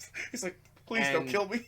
And Winter Soldier looks over And at he him, just pulled that, stares at him for a second, pull that gun turns, walks up to him, and the guy's like, please, I didn't see anything, Right, I didn't see anything. And he pulled out the gun, pointed to his head, said, Hail Hydra, pulled the trigger, done. I'm like, bro, get the door. I mean, I get you're nervous, but get the door. Right. Bro, why are you not getting this door? I have never been so scared that I can't unlock a door. Right. He's like, what is happening? I'm like, bro, come on, bro. That's literally how mad I was. That's probably the negative part about that. Like, you couldn't get the door. Like, he was like literally way away from you, so you couldn't. What? But I kind of love how they showed this story, or this flashback specifically, because this is a flashback that's going to kind of be his story for the episode. Okay. Right. And honestly, kind of his story, probably for the first couple episodes. Right, him just... which we'll explain more once we get to that. So then after that, he wakes up on the floor of his apartment. Right. Which he has a nice bed. Which, I mean, that's a military thing. It's a military thing. So when you're across seas, you get so used to sleeping very uncomfortably that it becomes second nature to you, and it's really hard to fall asleep in a regular bed. Right, because he's like, yeah, nice bed. I want to sleep. I want to so sleep for in him, that bed. he's just like, no. Right, he's like, I'm gonna take the card watch. Honestly, sometimes for me, it's more comfortable laying on the floor. Yeah, I've laid on the floor a few times, but yeah. I don't sleep on the floor. No, I laid on the floor. He slept on the floor. So then it transitions pretty quickly into him being in therapy. Which this is one of my favorite scenes because the conversation between the two is hilarious. He's like I didn't have a nightmare. It's you. All right. Yeah. So she's asking him. She's like, "Have you had any nightmares?" And he's like, "No." He's like, "No." And then they sit there for a second, and she's like, "Don't lie to me." Right. He's like, "I'm not lying to you." And he's like, okay. "I'm not lying to you." He says, "Okay." And she reaches over, grabs the thing, get the pen. You hear that click, the click pen. And he's like, the pen and pad and everything. Like, you're really doing this. Yep. She was ready to start writing. Like, what's wrong with you? Like, so she asks him again. He's like, "I didn't have a nightmare." Which, to be honest, he's not lying to her. He was having a flashback. It wasn't like he was freaking out or nothing. Like yeah, it's just a flashback. But, so I guess that would be kind of like a nightmare. He wasn't necessarily lying. He wasn't technically having a nightmare. Right, he was just having a remembrance of something he's done. Like he's done in his past. This just the therapist, just a douchebag. It's like right. She didn't want to let it go. Like she really did not want to let that go. So she goes on to explain he's in therapy as a. The reason he's in therapy is it's a requirement as a part of his pardon, which the government pardoned him because he did help fight against Thanos and all the monsters and aliens or whatever you want to call them. Right. Yeah, she mentioned it too. He's been pardoned. Since he was a hero, he gets pardoned, but as a part of that, he has to go through therapy in order to prove that he's no longer that guy that can have his mind switched and all of a sudden he start killing people. Which I kind of see that because I'm gonna be like, hey man, like yo, dude, like you have to go do this, man, because bro, like in Civil War, you lost your mind. Like once you start reading, I mean, I get it. It is out, but you know, it's one of those things. Safety precaution.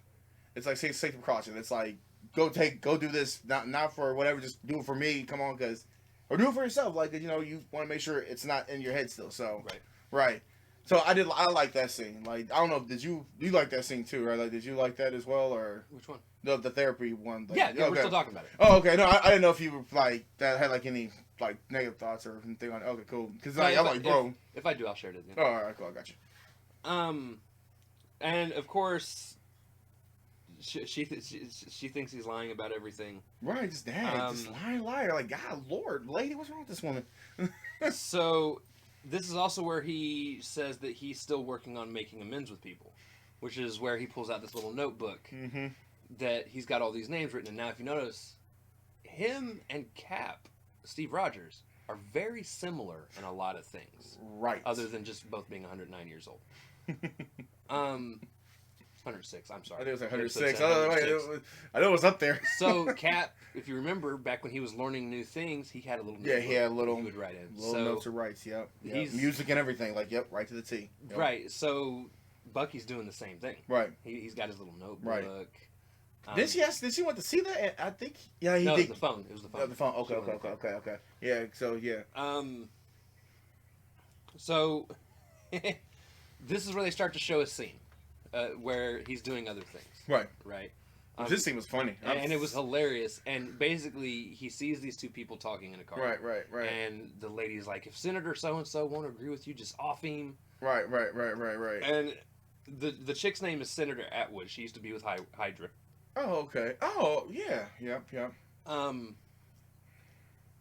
And basically, the way this whole thing is going on, people he's making amends to, if it's people he's taken family members from, he's trying to let them know, hey, I was the person that killed this person. I'm sorry. That was not me. Right. I was brainwashed. But the people that work for Hydra, he's trying to get arrested. Right. And in fact, even the therapist was saying, what are like the 5 or 6 pillars on how you handle this situation? No, I've got those written down. We'll get there. Okay, I was like, yo. Okay. Ralph has this habit of trying to always jump ahead, guys. That's why I let him talk. Bear with us here. That's why I let him speak. I was like, you know what? I was let him speak. So, which we are going to start getting into those now. There are 3 rules. 3 rules, right. And they're explaining the story through the 3 rules. And she's like, what's the first rule? Nothing illegal. You can't do anything illegal. Right. What's he doing? Something illegal. He's so he has their car somehow, some way hooked up to a remote control. Wow. I don't know when he had time to do it. Yeah, how he did it. He went there, boop, and then just walked away. But he takes control of this car with a remote control, backs it up, speeds it forward. And she's freaking out. She's like, "What is happening?" Tripping the fuck she's out. like, "Whoa!" Senator Atwood, not the therapist. Yeah, the Senator Atwood. She's like, "Whoa, what's happening?" Like locks doors and everything. Like, okay. So then the therapist is like, "All right." And now he's not telling the story as it's actually going. Right, he's literally just He's just saying, you know, I met with this person, I'm correcting my past. So then the second one, she's like, all right, so what's rule 2? And he's like, oh man, what's rule 2? Right. And she's like, rule 2 is just as important as rule 1. He's like, or no, she said rule 2 might be the most important of all. And he's like, well then why isn't it rule 1? Why is it rule 1? He's like, and this is when he says, don't worry, nobody got hurt. Nobody got hurt. And yeah, and this whole thing was a lie, bro. Yeah, he walks up to the window, and the guy rolls the window. He's like, "What are you doing?" He's like, "Wham!" He Punches just him right in the face. Right in the face. Pow! Right in the kisser. Nobody got hurt. Nobody got hurt. That's such a lie, bro. And then rule 3 is he has to explain himself. Right. At least okay. That's for the only thing. That's the only of the three rules he actually followed. And he pokes his head and he's like, "I'm Bucky. Right. I used to be Winter Soldier, and I'm here to correct. I'm here to make amends. I'm here to make amends." That shit was so funny. I'm sorry, because I'm like, I just love how much he only follows rule 3, but downplays how much he did not follow. That was a whole lie throughout the whole thing. I'm like, yo, he hurts him. Right. He didn't hurt her at least. And then now I didn't write this in these notes specifically. I do not believe. There is. She eventually asks him. She's like, you know, what is it you want?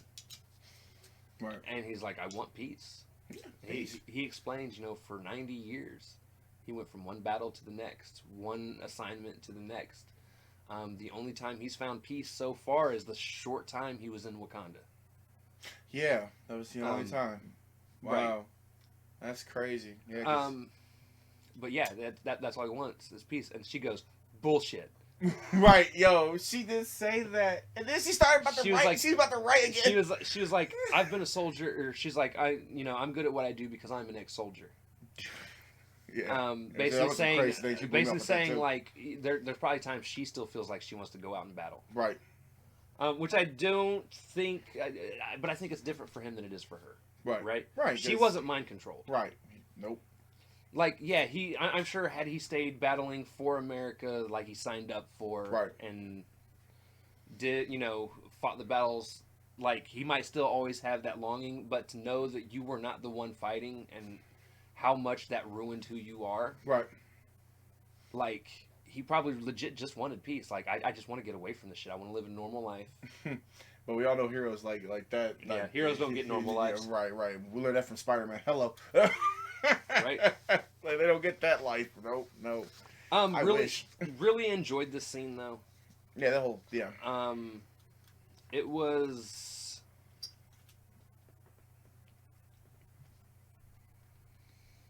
just the right amount of length for me. Okay. It wasn't too long. Not a lot of explanations going on, a lot of conversation. Well, and things that are pertinent to, you know, what he's going through. Like peace, he wants normal. Everybody wants to be normalized. Everything wants normal. Like we trying to Like I said, move on. But that's not gonna happen. No. So then they transition to the next scene, Right. which is Winter Soldier helping out Mr. Nakajima.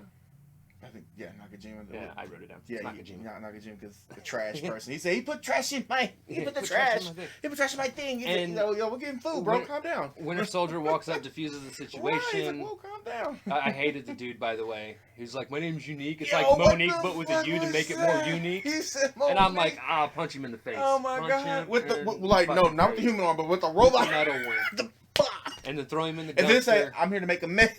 No, my god, just say that. I'm here to make I'm here amends. to make amends. Like as I completely broke your nose. I'm here to make amends. I am so sorry, bro. But he handles it well. Yeah, he's like, he yo, yeah, diffuses yeah, the situation in a much better way than I would have. And then as they're walking away, he's like talking to Mr. Because first he was gonna go. He said, "Hey, yo, get some food. I'm fine." He's like, yeah, let's Come go get on. some food. Let's go Let's get some eat, food. bro. And the guy's like, Like, no, I'm not in the mood today. He's like, Right, I'll pay. Right. And He's like, oh, next thing. okay. Free food? Next thing we move I'm the right same to way. No, I don't want to go do anything. Do we got food? I'm there. But I'm like, bro, food, bro. Let's We go. got food? Let's do this. So they get to, it looks like a bar. Like a Chinese. Well, it looks like a Chinese Chinese. eating place, but they're at the bar Bar, at the right, Chinese eating right. place, and they're sitting there having a meal. Right. And Mr. Nakajima starts off by getting him a date, which was one of the most awkward things. Guys, I remember Bucky probably hasn't had a date in close to 90 to But it'd be awkward 95 because years. it's like, why is your person trying to do this? It's like, are you single? Like, bro, punch him in the face too. But yeah. So what's funny too is she's like, Yeah, no, she's willing to go with it. I thought, and okay. she's like, come back tonight at 10. Right. Like, dang. That's when my shift ends. Right. And he's like, okay. Right. He's sure. And then he's like, he's like Yori, man, because the guy's name is Yori Nakajima. I'm going to try to refer to him just as Yori because his last name's a little harder to say. Right, that's a butcher. But he refers to Yori, and he's like, yo, there's a dance to this. And he's like, fuck, I haven't danced in 90 years. Right, he hasn't He's like- danced in 90 years. Like, who, you Captain America? No, I was kidding. And then Yori stares off and sees this food that happened to be his son's Yeah. Like, favorite food. like, what's like sushi roll? Was it No, rolls? there's some sort of like nuts. of Nuts. some Oh, I sort. thought it was like, okay, yeah, okay. Like, right. I believe they were some kind of green nuts. Right, and he like mesmerized by it. And he kind of spaces out and he's like, yeah, my son, he passed away. This was his favorite food, and he goes on to say, the cops, all they could explain was he was at the wrong place at the wrong time. But they weren't really explaining He's like, what but really went I down. don't know what happened. And Right. this is the moment where, if you haven't put 2 and 2 together by now, you probably should not be watching Marvel stuff. Just like, if you're not gonna 2 + 2 is 4, I don't know what to tell you, my friend. But the way they were kind of transitioning to Yeah. Bucky's face, and you could see Bucky kind of like, and oh, he saw shit. it like that I did it. And it was the guy they showed Bucky kill at the end of his flashback scene. Mm-hmm. And you could tell Bucky feels like shit about it, like because he's made friends with Right. this guy. It seemed like for some time now, like now you're like, hey, guess what? I killed your I killed your son. How that went down. And then that's actually the end of that scene. Right. They ended Done. there. Yep. That's it. And they go back to Falcon's story. Right. And at this point, Falcon is meeting up with his sister at some sort of like little fishing Yeah. area. Well, like their family's fishing boat home. Well, Right. yeah, fishing thing. Like, yeah. like they're on the docks, Right, basically, right, of this right, small right. town. Right. Somewhere in they are. This is in New York. I don't know. Yeah, we really didn't really know because that was No. It says where he's going. Right, I okay. don't remember okay where okay it takes place. okay. But he meets up with her and his Mhm. nephews, which are her kids, in their little small family fishing port. And this is where we kind of find out that like she's going broke and she plans on selling the family boat. Mhm. And Falcon is not happy about it. No. He's like, dude, this is our legacy. Right. Like, this is our Like family. literally, like this is what we've been having for a And long she time. and they have this argument where she's like, you've been gone for 5 years. Right. I've had to take care of these kids. Actually, I think that specific argument was later, after the bank scene. But she's like, you've been gone for 5 years. Because I guess he was supporting them somehow before. I don't think so. You don't think he was like support? Okay. No, because of what she says later. But we'll get to that Right. because that's later on in the notes. Right. So, but what's funny is, so he gets out of the truck and the kids call him Uncle Sam. Right. And then she's like, yeah, it's Uncle Sam. And the way they keep stressing Uncle Sam, because Uncle Sam is the guy that's like, we want you to join the army. Join the army. Uncle Sam, I like that. No, so I get that. That's playing good. on the American thing, and now he's thing. supposed to be the new cap. Right. Well, he's supposed to be. Kind of bitched out on it. Right. You wuss. No, I'm just kidding. But yeah, she says she's planning to sell the boat. He's not happy about it. And she's like, well, we need to talk about it. And she's like, we need to talk about it. She walks off. She walks past him, but then somebody else comes up and starts kind of giving him a little shit. And he's like, hey. And she's like, she's like throwing fish, and she's just doing it like in a mean like way. I'm like, oh my god, this one is pissed, bro. She's like, angry. She is pissed. Oh my god. And then the guy walks up and he's like, what are you doing here? And Falcon is like, oh, and he like completely ignored her. He's like, I'm here more than you. Oh god. Yeah. So he tries to play it off. The off. whole scene like literally was like, yo, did he just ignore the fact that he just ignored her for a little bit? I'm like, okay. And so they get into the boat when they have their conversation. Right. Their first conversation. And this is why I said I didn't believe what it was you were saying was what was going on. Right. Because he's tried to help and she won't let him. Right. He wants to help and she's like, no.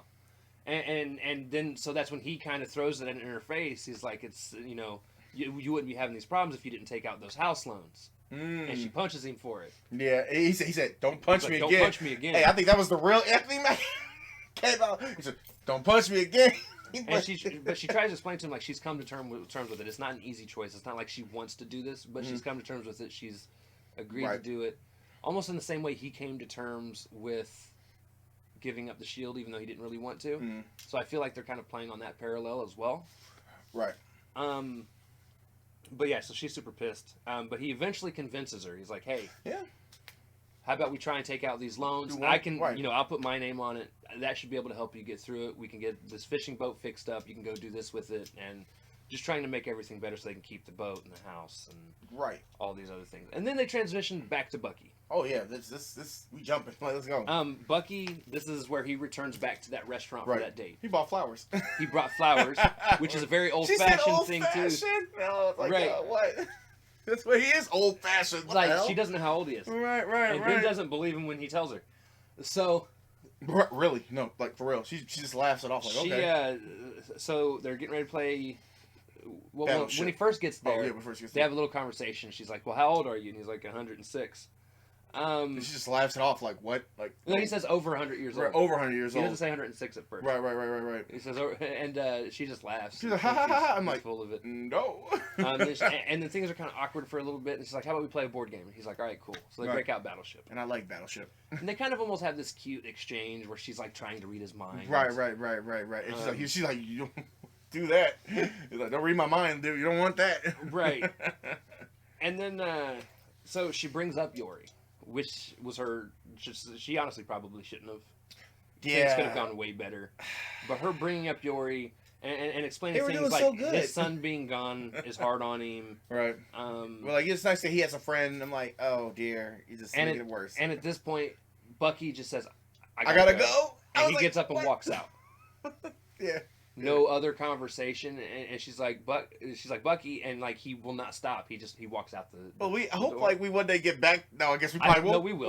Okay, cool. At least get back to like why he just dipped. He like flaked her. And this is where he goes and visits Yori, and I think this is the first time he's decided he's going to tell Yori what happened. But when Yori opens the door, he glances over and sees a shrine. Yeah, it's like he's his son. Praying, or he's starting to get her to pray to him. Like, right, candles up and everything. And that's when he's like, "Oh, I owed you money." Even Yuri looked back at it like because he saw where he was staring at. That's making me think like, does he? I don't think Yori knows. If that's where you're going. Okay, I think Yori has no idea. No idea. Okay, he's still because one of the things Yori even said before that is he has no clue what happened and he just wants to know what happened. Oh, I'm saying, would he think that maybe he's in? Well, no, I guess he wouldn't know Bucky's. Never mind. Okay. I don't think he'd have a clue. So honestly, it wasn't that long of a scene, and I thought it was very well done. Yeah. Him leaving, gotta go, and then I owed you money because for the lunch. Then we go back to Sam. And him and his sister leave the house for the bank. They tell the kids not to play video games, and they're like, "We're going to play video games." Right. And they count down to when they leave, and then they go run. 3, 2, 1. They're going to go play some video games. We'll play some video games, man. And what's funny is before they leave, he's like, "Yo, it's time. It's time for our appointment." And she's like, "We don't have to be there for an hour." And then he says, "There's no such thing as on time. Right. You're either old or you're either like late. Was it late? You're either on time or late. Pick one. On time or late. Pick one. Right. I don't know why I said older in my notes. And they said, "Okay, we're gonna go." I'm like, and I okay. feel like that was a quote probably from their dad, right? Or mom. Yeah, somebody old, like an old person was like somebody in their family. Like a parent would say that, like, you know, on time or late, like pick one, or early on time, yeah. And that's a very short scene. Yeah. Because then they transition to honestly what I think is probably one of my favorite scenes in the entire show. The lender for this episode. The bank. No. Oh no. They go from that. They walk out the door to go to the bank, right. and then they transition to Torres walking down the street. Yes, yeah. And he's kind of looking around, and there's like a group of people kind of walking slowly, and no real patterns. And he's even asking people like, "What's going on?" And they're just like ignoring him. He's like, "What are we supposed to do?" And okay. they just kind of look at him, and like, he's like, "All right." Right, like. And then there's this dude that walks up out of nowhere, drops this bag on the floor, bends down, opens it up, starts handing people masks. Right. Which are the Flag Smasher masks. Right. And everyone starts to put them on, and you're kind of wondering, like, what kind of weird initiation? Man, I thought it was like a flash mob. Like, are we about to start doing something? The Thriller dance? Because literally, it was a lot of people. They would just put it on, put the mask on, and they just, boom, all right. Right. So they're sitting there, and then all of a sudden, bags fly out the window of this bank. Yeah. And this dude jumps out and lands in between them. Superhero landing. Does a superhero landing. He does this superhero landing. He's like, it's hard on the joints. He looks just like everybody else. Right. Everybody else has the mask on. He's got the mask on. And he picks up the bags and he starts walking. Right. Everybody just starts running around. That's the only thing they're doing. They're running around, scrambling. Yeah. They're not leaving either. No. They're just moving swarming. around. It's like moving around. Just move around. And it's a diversion to confuse the cops because they don't know who's got what, and the guy hands off the bags to other people. And he's just so cold too. They just they just grab them. They hand them off to other people that moves around, so the cops have no clue where it is. And at which point, fucking dumbass Torres, after watching a dude get mule kicked into a light pole. Bro, he got mule kicked so hard, and it was a police officer. He got bam. You guys ever seen the movie 300? Like, it was that kick, but strong enough to make the dude fly 20 fucking feet into a light pole. And probably killed him. Yeah, killed him. I think he killed him. And then he tried to fight the police. He's like, you're going to arrest. He's like, it's sorry. You're like, why are you dumb? He's not trying to fight the police. He's trying to go stop. Oh, right. The guy. Right. And the police are holding him up. Like, no. So he does a little, karate move. Like a takedown. He does like a takedown move. He even tells him he's sorry. And then runs after this Flag Smasher dude. And you run after the leader, the main dude himself. And the thing is, though, we don't even know if that's the leader. Yeah, we don't know. We really don't. I'm sorry, but we don't know. The strings there. But he's like, don't move, freeze. And he looked at him like... He's like, I don't know how this works in other places, but you're under arrest. Right. I'm like, I'm the guy that mule kicked this dude, right? Like, you're... And the guy turns around and kind of looks at him for a second, like, are you stupid? Right. And then whoops his ass. Right. Like, he grabbed his gun and everything. He grabbed his gun, flipped him, threw him on the ground, and then stomped on his face. I thought he might have been dead. And then we just cut the scene. I was like, Torres is dead, bro. 100%. They do that pan away as the dude's laying on the ground. Right. He's just lays there like this, just lay it out. He just laid out. Like, bro, he's dead. They killed him. Roll credits. Roll him because he's dead, bro. He's gone. He ain't make it. Because how he hit him like head on. Like, I'm like, bro, that's like the size foot I got. Like, Jesus. So this dude has separate super strength, which we do see, and so I'm going to kind of jump around a little bit in that. There's a good chance, because if you guys, and we'll talk again about this during the credits scene. During the credits scene, they show this part where they're talking about something broker. I don't remember what his actual name is, but it says something broker is watching you. Right. And this character in the comics is known for giving. He's actually the person that ends up giving the John Walker Cap his powers. Right.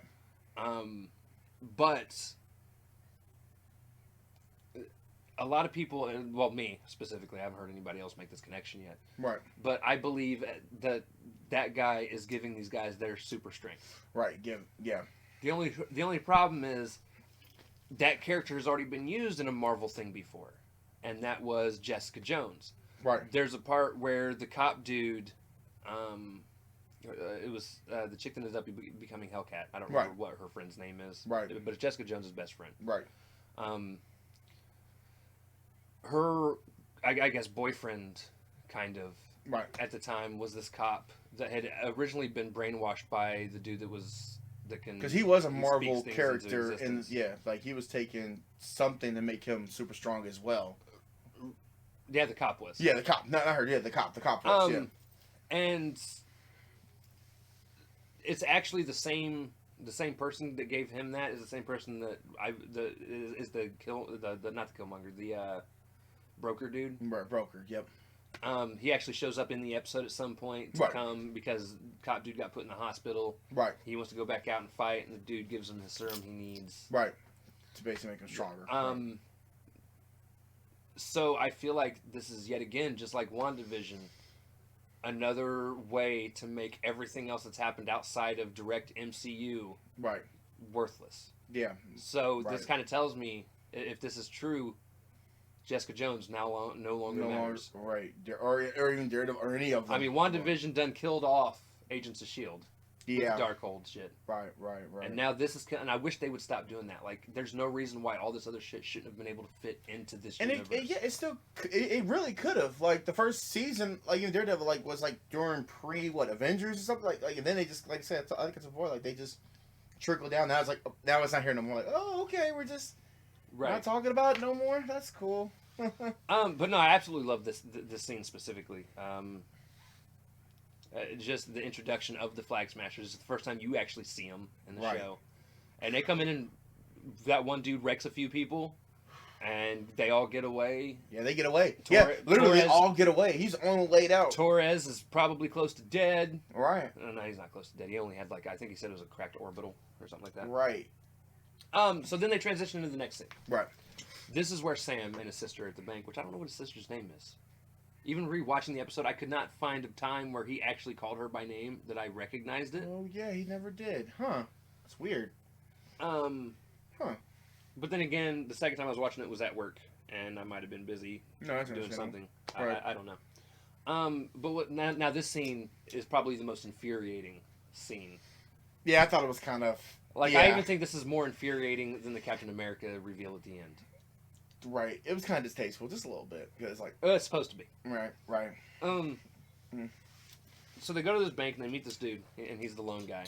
Right. At the bank, and the first thing that happens is the dude's like, "I recognize you from somewhere." Was this cool? I'm like, are you? Did you play college football? Or, right. And the guy goes, he's like, right. You should recognize me. Right. He's like, right. You're like, yeah. And he's like, oh, Falcon. Like, you're that motherfucker. He's like, you're Falcon. And he takes a selfie with me. Right. I was like, okay, cool. Let's do that. Let's go with that. Sure. Yeah. And I was like, cool. But we were still trying to get back to this right here. This is also kind of a scene where we also find out heroes don't make money being heroes. Yeah. That's weird. Which, no, I knew they didn't. Huh, and it's something I've always wished they would explore. How do all these motherfuckers have all this money to live and do what they do when they don't make money by stopping aliens from attacking? Right. And, honestly, that was probably the one thing that would actually benefit them with being in the military and being controlled by the military is they would make money that way. Right. But, no, there's no... hero funds. He says, did I ever give you guys a trust fund or something? Right. That's so funny. And that's what Falcon says, we get most of what we get by goodwill. Right. And goodwill. Just and then he still kept pressing. It's like, is there a way I get another thing? He's like, are you serious right now? And the dude, well, no. So the dude's like, well, goodwill doesn't pay bills. Okay, pay bills. Yeah, goodwill doesn't pay bills. And they're trying to explain Falcon has no established 5-year income Nope. Because that was he kind was of a sad gone part right there. for 5 years. Yeah, that was kind of. He was just like everyone else that disappeared. That's kind of sad. And then it was at that point where the dude asks him for an actual selfie. And he's like, "Are you serious?" And he's like, "Are you serious right now? What's wrong with you?" And what? But yeah, so without proof of income, he can't approve them because the banks have stricter rules. Right. Because remember, Iron Man at the time really was the one that was paying for everything. Like even Right. like he's like in the scene with like even like just going with Ultron, all set up boss. He said no, he's the boss. I just pay for everything to And look make cool. the seats look cool. Make it seem Make the look suits cool. look cool. But yeah, that's what I'm saying. Like right, but they never had no no trust fund nowhere. So yeah, so that was it. So he walks out. Yeah, they Well, both walk out. they walk out of the bank. Right. His sister's upset, and 'Cause it was like a waste of Sam's time. like, "No, I'll go to another bank. I'll Right. So find you another go way. every I'll single get bank if you have to. Right. I'll get approved somewhere." Right. And then and it causes an argument between the two. Right. And she's like, "You can't just come back and try to right wrongs just because you weren't here in the first place." Because so I'm guessing at some point, and I'm sure we'll learn more about this down the line. Oh yeah, we're going. Yeah. But it seems like to me that like there were some family issues going on at home. Even when he was here, like when before he even became a superhero. Right. Right. And then he went off, became the Falcon, fought all these wars to try and distract himself from worrying about what's going on. Right, at home. because remember he said he joined the military, and that's probably during that little situation. And she stayed there to continue taking care of the family. And you were never there. And wow. he wasn't there to help. Dang, yeah, well, that'll do it. But shut up. But then, sorry guys. So then Sam looks at him, and Sam's like, "Look, half that boat's mine, half that house is mine. You're not selling either of them." Yeah, he went from being nice to like, yo, hold on. Yeah, like, hold on, fam. Wait, hold on, this ain't fam. happening. He had a hold on, fam moment there. He's like, wait, hold on, man. But she was like, wait, like. And then she says something like, "You're really gonna do this?" Yep. Yep. Oh shit. This is the last time before the end of the series that we actually see them interacting in the way that they are. I thought it was again another very important scene because it's setting up that outside of work family or outside of heroism family dynamic that you don't really get to see often. Right. With the characters. Right. That's what I said. That's the norm. That's the norm I was talking about. And that is the big positive to this opening show. Right. But it plays into my negative as well that I'll explain later. Right. At the end of the descriptions and stuff. So then it kind of cuts over to Sam. He's working on the boat, trying to get it fixed. That's, poor Sam. Jesus Christ. He really tried it too. He tried it, man. Pause. Oh. Hi, baby. Hello. What, baby? Okay. I like pizza. I'm just kidding. I'm just kidding. Okay, so we cut to a small scene where Sam's on a boat trying to fix it. Obviously doesn't work. Funny, because, he feels he can repair everything on his own.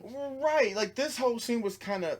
Really... Okay, that's my negative one. Like, that's unnecessary. Like, we knew this boat was not going to work. We knew... I mean, no, it can be fixed. You think... Okay, you think it can? Like, Yeah. but just not with him, though. He can't he fix needs it. some help. He's not Iron Man. He's literally like... And put the hands on... Like, bro, He's not Iron Man. He's not Tony Stark. Right, you're not Tony Stark. Like, he's literally trying to... He's like, damn, I can't do that. I'm like, yeah, you can't do it, bro. I'm sorry, bro. You can fly, bro, but you can't fix this.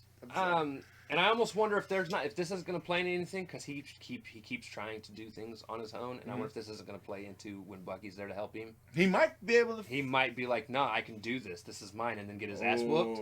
So I'm wondering if this is going to be a constant thing throughout this series, and then eventually he's going to come to the realization that he can't do everything on his own. He needs help sometimes. Right. And just like Tony Stark needed help. Like, I mean, because you're going to need help, man. Like, dang, man. Like, even the small parts you're going to need help for. So right. So then after the boat won't start, he gets a phone call. Right. Now, first, I thought this was going to be Bucky. Yeah, I thought it was too. I was waiting for it. I was so waiting for it. But it ends up being Torres. And it wasn't a call. It was a text. Text, my bad. Yeah, it's text. And I was like, oh, it's Bucky. And I thought it was Bucky, but it ended up being Torres. It's like, hey, get to a secure line. I need to talk to you. Right. So I need to talk to you. All right. So Sam's talking to Torres in his bedroom or his sister's bedroom, somebody's bedroom. And he shows off his little new makeover that he's got. Right, he got beat the shit. He got his ass beat. He got curb stomped. And honestly, he shows him video of what was going on. Right, which that's very daunting video. I forgot he was recording it too. Yeah, and Falcon kind of looks kind of like interested in it. Right, like, okay. And the guy even says, do you know who this could be? And he's like, no, let me get, let things circle around. Let me get back to you on this because I don't know who this is. But I think he might kind of think. Oh, you think he may know who that is? No. Oh, no. You think I think he thinks it's Winter Soldier. Oh, he thinks it's Bucky. Because it looks like a normal dude in an outfit doing all these crazy things. Right. And the only one he can do that is Winter Soldier. Right. That's what I think. I think he thinks it's Winter Soldier. I never thought of it like that. I thought maybe it's a random person, but that, yeah. I mean, because Winter Soldier was portrayed that in Civil War. So. That's my thought, anyway. Right. Because he makes it seem like he has an idea of who it could be, but he's just not 100% sure. I don't think he's going to jump into that deep end and be like, it is him. Right. Because, I mean, how often do we always see stories? It's like, this guy's a bad guy, he's doing this shit, and then it turns out it's not them. It was not them. It was somebody else pulling the strings. Right. But then, all of a sudden, his sister runs into the room, and she's like, Sam, you've got to see this. And she looks upset. Yeah. She turns on the TV, and this is where we see the general dude on the news. The same guy that he gave the shield to from the beginning of this. I'm saying movie. Maybe he's a senator, or governor, or something. I don't fucking know. I'm just gonna keep calling him general. And this is also distasteful. This is so many like bad things here. Like in a way, like God dang, what happened? The dude comes out and he's like, "It's time for a new hero." Right. What? Ever since Steve Rogers left, like we feel like there's been a vacant spot, and we need somebody that not just represents good, but represents America. He's like, so ladies and gentlemen, I'd like to introduce you to the new Captain America. He just comes out. And the dude comes out. I'm pretty sure he was floating. Floating. And it ends up being... He's floating. No. He has a feather. He's a Dumbo. Feather. He's just, I'm here. Hello. I'm sorry, guys. Like a genie. Kurt Russell's son looks like Opie. Like a genie. He just kept floating. He's flying. The dude looks like Opie from... Or not Opie. Shit. He looks like Dopey from the Seven Dwarfs. That's fucking funny. But nah, so... Dude comes out wearing the outfit, which is funny because the guy that it's Kurt Russell's son. Yeah, it's Kurt Russell. Yeah, and I don't remember what his son's name is. Yeah, I just know it's Kurt Russell's son. I think it's White Russell. I'm not even gonna try. All right, yeah, you don't want to try that. No. But like he has the same chin as him though. That's why I didn't. Definitely. Yeah, same chin. He's just got some huge ears. Shit. But he comes out, waves, gives this goofy smile. Yep. Like hello, like that. I'm like, Jesus Christ. And Sam looks absolutely... Yeah, he puts his head down. Both betrayed... And just disheartened. Like, disappointed, disheartened. Like, distasteful, all of it. Like, everything. He took that shield there to be... Like, as a memorial. On a memorial, right. like, It really, it's like they just took it out and said, here you go. And gave it to somebody else. Well, yeah, next episode he might just burn that place down.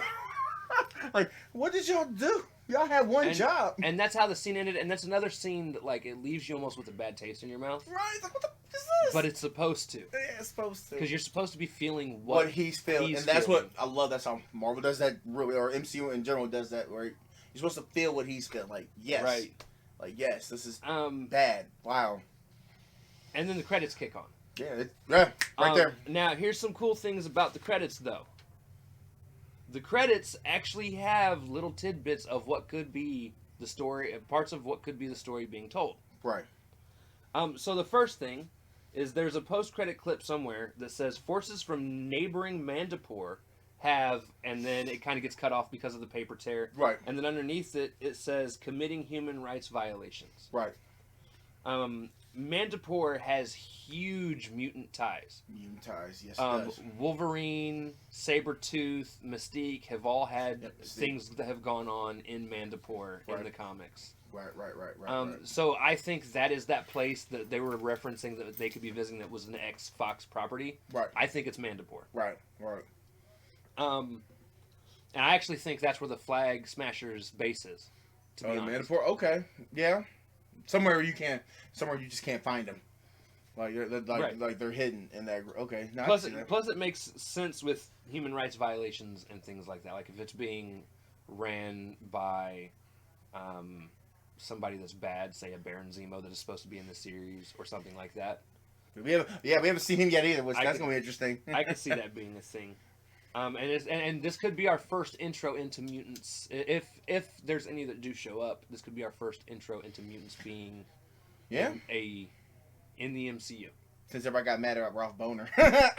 Right. Since everybody got mad at Ralph Boner. By the way, guys, I still think he's going to be Quicksilver that was brought over from another dimension. Right, yeah. I still think he's going to be like running like, how did I get here? That's just me personally. But yeah, that's what I think too. It's like, whoa, how did I get here, guys? What?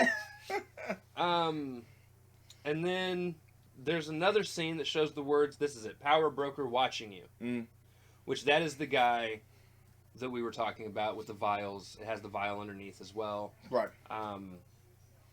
He is, so who Power Broker is in the comics, he's the founder of Power Broker Inc., which is a corporation that uses tech to give paying customers superhuman powers. Right. Like a Walmart for superheroes. In the comics, the only person to use it is John Walker. Right, U.S. agent. Yep. Now, I don't think... I think they're going to use that as a base, but I don't think... Like, I'm pretty sure these flag smashers have used it. Right, right. Unless they're mutants, which could be an interesting take. But, Yo, they could be mutants, like just mutant capability people, man. Yeah. Right. Now, over and above all, what I thought of this episode, I thought it was a good starter episode. Yeah. I think my disappointment comes from Marvel building it up as what they called to be a buddy cop drama.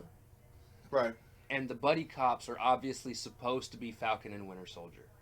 And my big disappointment in this episode is not once did they have any interaction with each other in any way, shape, or form. Yeah, they never... The only reference from one to the other at any point is there's a point where during the therapist meeting that Bucky has with the therapist, where you have one... she's looking through his phone, Yeah, and you she's have like, one- you haven't even responded to a message from Sam. And he just like completely ignored it. Right. Right, like bumped So it. that's the only reference between the two at any point in the entire show. Right. And I definitely, when we get to where I go through what my predictions are, I'll explain where I think that is going. He's heard it already. Which I'm just kidding. So I'm a little disappointed in the first episode, but at the same time, it's got me still excited right, for the rest of the series. For the rest of the series. So episode overall would get a 7 out of 10 for me. If I had a rating scale, Probably to put about it on, 8 out of 10 for me. Yeah, I'd put it at a 7. Because like I said, we didn't see him.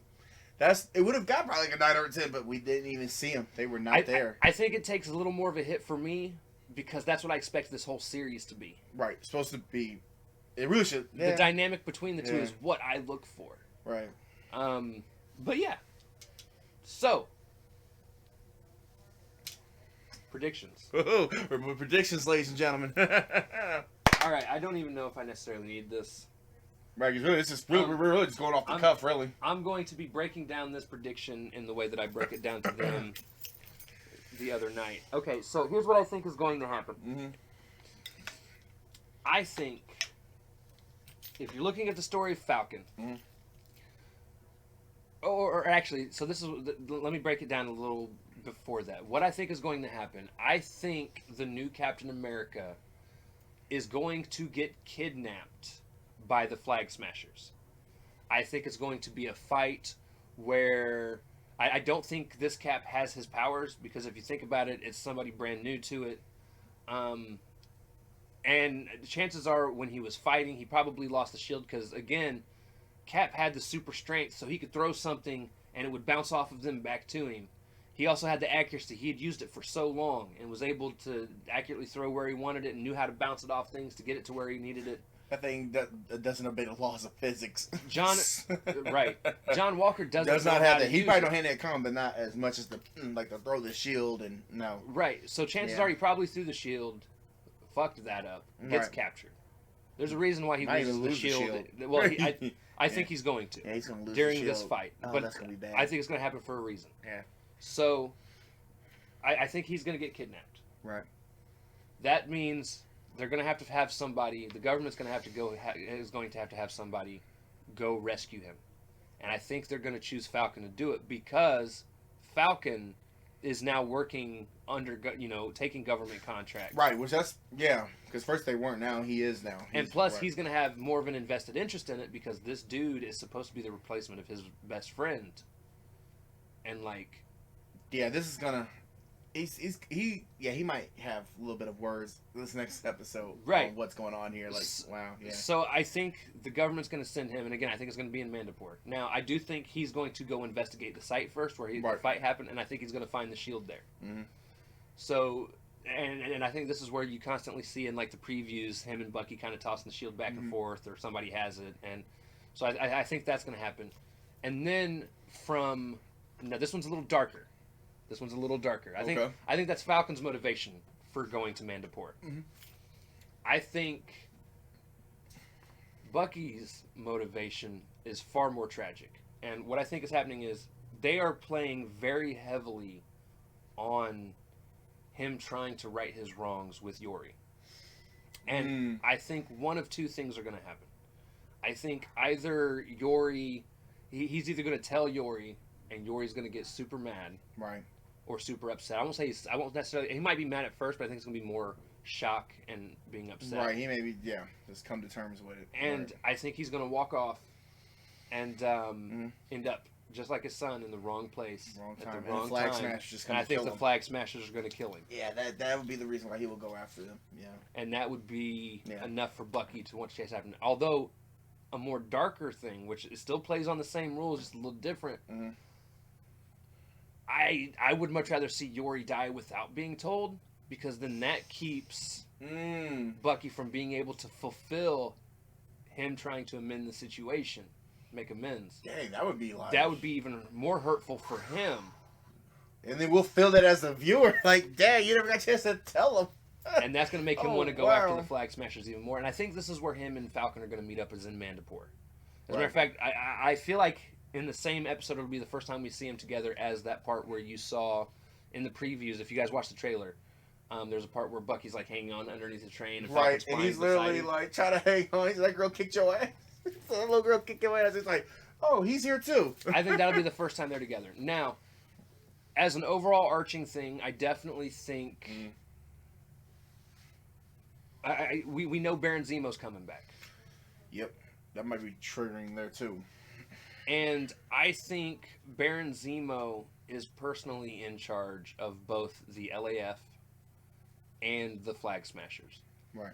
But I also think somebody's probably controlling Baron Zemo. Baron Zemo, I don't feel is a quality enough villain to honestly be the sole main villain. Right, because manipulations are garbage. Like, I mean, his power is manipulation, but even with that, like, we saw what in Civil War. It's kind of, I get it, but sure. He's weak. Yeah, he's weak. He tried to shoot himself. Black Panther said, nope. Like, you're not going to kill yourself, bro. Nope. Right. The living still have time for you, bro. The living still want you. Now, how did I have this sorted out? What I thought was going to happen from there. I think they're going to end up together. I think they're going to be successful in rescuing John Walker. Right. Now, the thing is, though, if you guys remember, I also said earlier that I believe they are taking this new serum, the dude, whatever his name was, the brokerage. The broker something, yeah. Broker, power broker, super broker. Right. Ass broker, whatever the fuck his name was. Ass broker. Damn, I really don't remember. Anyways, you guys know what I'm talking about. Power broker. Power broker, yeah. So, I think the power broker is there, and I think the guy that John Walker, I think he's going to get access to it. Right. During the rescue. And I think he's going to take this formula, which is going to turn him into a more accurate version of himself in the comics. He's going to see the Flag Smashers taking it, so obviously he's like, okay, I want to get some of that, whatever they're taking. Right, because if you remember, if he gets kidnapped, it's because he doesn't have those powers, so he probably got his ass beat. Yep, just like Taurus. I'm gonna ass beat just like Taurus, unfortunately. And I wouldn't be surprised if he kept up a little bit. Oh no, he's gonna at least give it a 1-2 go. Right, he's gonna give it a 1-2 go. But then just get overpowered. Right, just gets so I think this is where he's going to take the serum. He's going to get the power. Mm-hmm. And then I think where that's going to transition is he's going to become, over time, more like his comic book self, which in the comics, he's not necessarily a bad guy. He's just bad at what he does. Right. You told me he just kills people. He becomes Captain America, but is way more aggressive, way more combative. Right. Just not a good representation of the Shield. Right. And I think this is going to cause problems with Falcon and Bucky, because obviously Steve is both of their best friend. Mm-hmm. They know what it takes to be the man behind the Shield. And I think there's going to be a fight. And I would not even be surprised if it's not even... Like, I wouldn't be surprised if it even ends up being a fight very similar to what Cap and Bucky versus Iron Man was in Right. Civil War. Right. But it's gonna be more like, yeah, okay. But I think it's going to be Falcon and Bucky Right, versus because he's gonna probably be John Walker, Captain America. So you think he could be one of them? You think he could be the main villain? Well, we know Flag Smasher. No, because I don't think that's where it's going to end. Okay. So I think they're going to get the thing back, and then we're also going to find out something else. I did not talk about this yet, but in the credits, there's a scene, and I want to make sure I get his name right. There's a scene in the credits where it shows a guy by the name of Isaiah Bradley. And it shows a picture of who Isaiah Bradley's supposed to be. It says like subject number and then has some numbers underneath it. And then you can see the word like experiments kind of scribbled in somewhere. And who Isaiah Bradley is in the comics is he's actually the first black Captain America. Right. That is what he is known for. And the way he became Captain America is the government, obviously, after Steve Rogers, still continued to try and recreate the super soldier serum or formula, whatever you want to call it. Right. And I feel like but he became the first person through a series of tests to actually survive and gain those powers. Right. In the comics. Right. And I feel like that's what they're hinting at. Yeah, if they are going that route, that's going to be interesting. Him going through those experiments. Right. And I think before this series is done, he's going to be Captain America. I still feel like Sam is going to be like, I'm cool with just being Falcon. Right. But I think at some point he's going to run into Isaiah and realize Isaiah has a lot of the same values as what Steve had. And I feel like he's going to be like, this is the guy that should be Cap. And I think he's going to end up becoming Cap. I don't know how long he'll keep it in the MCU. And I don't even know who the actor is that's going to play that character. Right. But I do feel like that's where the series is going to end, is with him getting that power. I think we're going to finally find out probably who's really pulling the strings behind everything. I mean, don't get me wrong. It very well could be Baron Zemo. Or John Walker. I don't think it's John Walker. A lot of people think John Walker, again, is the dude in the suit, but I don't think he has the powers yet. Okay. I mean, not yet, but, maybe. I mean, that might be your prediction. Right. If that's how you want to run. I'm just saying for me, yeah, for your perspective. It just doesn't make sense. Yeah, it doesn't make sense. Oh, yeah, I got you. But yeah, so I think that's how the series is going to end. I don't know. As of right now, Baron Zemo is obviously the most likely big bad.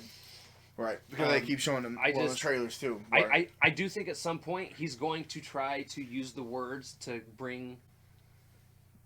Bucky to Bucky do his back, thing. Yeah. But they've already said that those will no longer work on him because of something they've done in Wakanda to help fix his brain there. To fix it, yeah. So and I think he's going to play into it, though, pretend like it works, and then beat the shit out of him. Oh, God, that'd be a great scene. That'd be a good scene. But I, as far as being a big bad, I don't see him being a character big bad enough. Right. Well, I don't know. Maybe for the show. Well, you said he got presence, like he's just there, so... because, I mean, we still have the dude that made it away from Winter Soldier as well. Not Winter Soldier. Yeah, beginning of Winter Soldier, he was the dude that... Right, backtrack the Leaper dude. Yeah. So, I mean, he very well could be just as involved as well. Right. So, but, yeah, so that's my prediction. Now, again, it's just a prediction. I could be wrong. Yeah, we all could be wrong here. I was pretty dead on with most of WandaVision. I missed a couple things, and a couple things I said were wrong. Right. But well, what's your prediction? He threw it back at me. I'm just kidding. My prediction is I think John Walker could be a bad guy. I think in a way he probably doesn't have it yet. He doesn't have the serum yet, but he might be working with the Flag Smasher. Like he might be like like that person that we saw on that camera may not be the leader. Like John Walker may just be. It may be like some Hydra, like undercover. Like we may just be like fine, like the government putting their hands into it, like we're fine, he's the guy, and like you don't know this, like he could be straight evil, man, like he could literally be that person that, like said, could do those things. And then another thing, maybe Winter Soldier Man saw it on TV because we noticed at the beginning he had TV.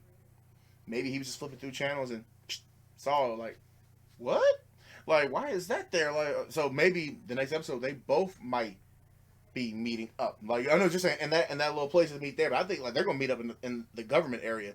They're both just gonna meet up like episode 2 because it's like, bro, that's so messed up. Like how they just did that. Like I was really pissed off about that whole thing. I was like, yo, that's what actually pissed me off. I was like, wait a minute, we didn't have the whole cap and everything. I was like, yo, now we got this doofus.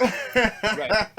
This doofus. But I still think at the end, I feel either Falcon's going to be Winter Soldier or Winter Soldier.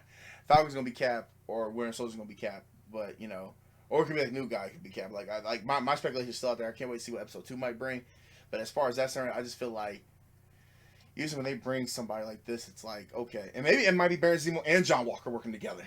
Maybe it's one of those things where they both can be.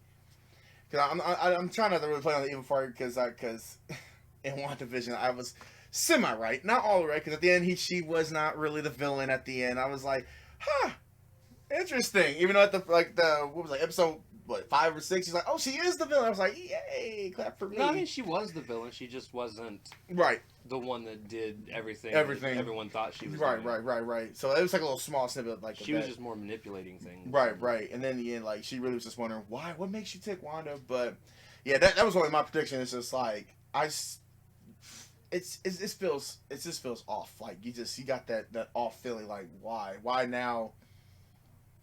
Like, why are you doing... It's one of those, like, why are you doing this? Like, are you trying to piss other people off? Because this is going to piss both of them off, actually. They were like, yo, they're not going to come in and just... What is this? Like, what are you doing? We're trying to get back to normal, and now it's like, hello, hi. It's like, well, that normal has just died in less than 3 seconds now. So now we're going back at it again. Right. So that's really my only prediction out of, like, the whole thing. So, yeah. All right. So, guys... that is the end of our main topic. Now, just as a reminder, we are planning to do this every week. Yes. Even when there are no new Marvel shows or movies coming out. Our movie breakdowns will probably not be as detailed unless they put them on Disney Plus and I buy them and can watch them 2 or 3 times before the recording happens. But over and above all, like, we're planning on doing this every week. Right. Obviously, we're humans. We'll miss a week here and there. It's going to happen. Right. On the off weeks, the last episode, for the last episode of Captain Falcon and the Winter Soldier, Falcon and the Winter Soldier, we have this wonderful basket, and I have cut pieces of paper that, people, if you're on YouTube, you can see it. If not, you can hear it. And it's a wonderful Spider-Man basket. It's actually the Spectacular Spider-Man. Spectacular. That's a good show. Love the heck out of it. And what these pieces of paper have are, like, if I pull this one out, it was Spider-Man 2 again. Look at that. That'd been awesome. That's not the next one. Nope. But it says Spider-Man 2. Yeah. It says who made it, what year it came out, and where it could, as of time of this printing, where it could be watched. I mean, I own that movie, so that's not a big deal. Right. But, and basically we'll randomize what we go back and watch now. We are covering everything media-wise in terms of shows and movies for Marvel. Not just the MCU. Right. But, like, when Venom comes out, we'll do that. We'll cover the MODOK series. MODOK series, that's going to be good. The What If series. What If is MCU. Yeah. But, like, and we have everything in here except for a couple of the Japanese Spider-Man things that, like... Right, so you could... It would be really hard to find. Some find, of them are already hard enough to find. Right. But yeah, so we're going to be covering everything from all corners of all the Marvel movie, TV show universes, animated and live action. Right. Like, he showed me a 1944 Captain America. I'm like, what is that? Like, that's a thing? That's a thing, bro? And on the ones that I feel like might be really hard to find, I'll draw 2. Right. As a backup plan, so if we cannot find anything, if we can't find a way to watch that one, or it's something that might take, like, we may have to order somewhere, and it might take 3 weeks to come in. Right. We could pick something else, throw the other one back in the box, and whenever it gets pulled again, we'll have it available. Right, bro. Just for you lovely people out here. Right. So we're going to suffer and watch a lot of the things, so you don't have to. Oh, like X-Men Origins Wolverine. and one of the things that I like about this method is it lets us know and lets you know what we're going to cover, so that if you have a chance to watch it, you can watch it too. And and ask us some questions about it, like, hey, maybe you might like X-Men Origins Wolverine. You can find us on Twitter. Right. I'm Depraved Slasher on Twitter. Mine is RP Marvel. You'll have that ready for next episode. Yep. But you can message us because, like I said, the next episode's gonna, like, we're sticking with Falcon and the Winter Soldier till it's over. And if you have questions based on the episode, let us know. We can cover some questions, and I think that's gonna do it. You think it was a successful first podcast? Sure. Minus people interrupting us. Yeah, there might be a few weird cuts in this. Yeah. But no, it was good. I wasn't bad. enjoyed it. I enjoyed it, man. We're You guys kinda- have a good day. We're off center though, by the way. We are. Yeah, we're gonna look kind of ridiculous. Like when you lean back, Oh God. Okay. you're like on the edge of the screen, Uh-huh. and I'm kind of. It's weird. Anyways, guys, that's gonna do it. Thanks to everybody that came by and watched, and we will see y'all later. Peace. Excelsior! Excelsior. Yeah, all that jazz.